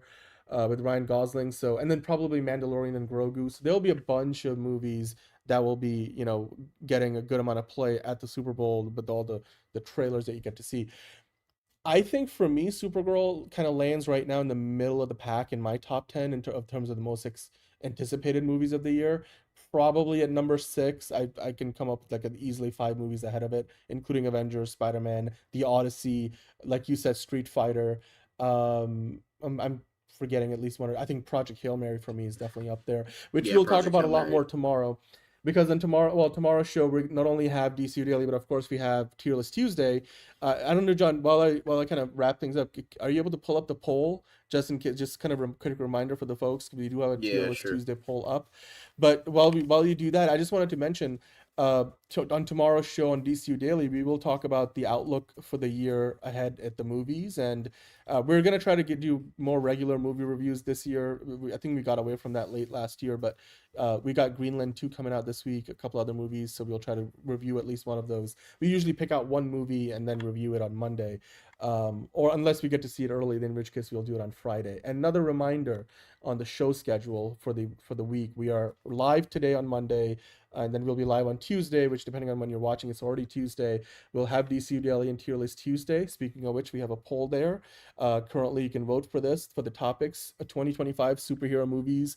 That's the ranking, the choice that's currently at the top, getting over 50% of the vote. So it looks like we'll be ranking the 2025 superhero movies, including all the Marvel and DC, and a couple more beyond that.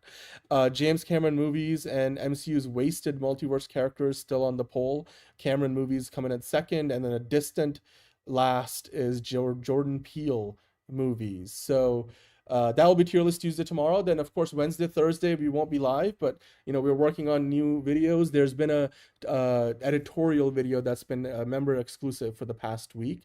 That will go live this week to everybody, so you guys can check that out on Thursday. And then Friday, we'll be back with, of course, DCU Daily and Fancast Friday.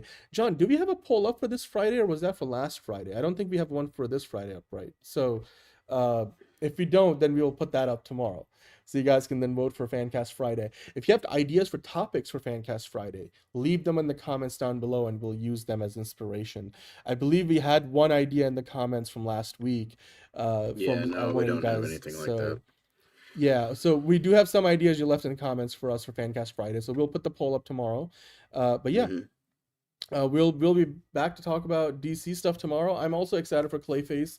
We know that this month in January, James Gunn is getting to see the first full cut of Clayface, the first completed cut of Clayface. So I wonder if James Gunn is gonna let us in on how it's looking. But John, it's gonna be an exciting year ahead. It's been a good start to the year so far. The first full week of January 2026. Let us know in the comments down below what you thought about all the topics today. We'll be back tomorrow. And remember to look out, and don't forget to follow John on the Cool Kids movie reviews on YouTube, as well as the Geek Informant. And of course, we'll hopefully have Liz back on the show this year with her Try Not to Curse podcast that's been taken off lately. So with all that said, John, what are we from the beginning and at the end? Hashtag blessed. It's another project that's been blessed from the beginning. There's the shot right there. That. Okay, we don't need to see chorus. Right there. Hey, buddy. Eyes up here. Now you want to get nuts? Let's get nuts. Here we go. Victory mine. Ask me how am I doing? I'm telling you, really, I'm doing sublime. I never wait in a stewardess line. I just go do it. I'm moving my time. Really had nothing to do with it. How am I moving? I'm moving like you wanna shine. Follow my lead. Don't listen to lies. I had to put me all on the line. That's why I know that victory's mine. I prefer Jared Leto. Hunka hunka!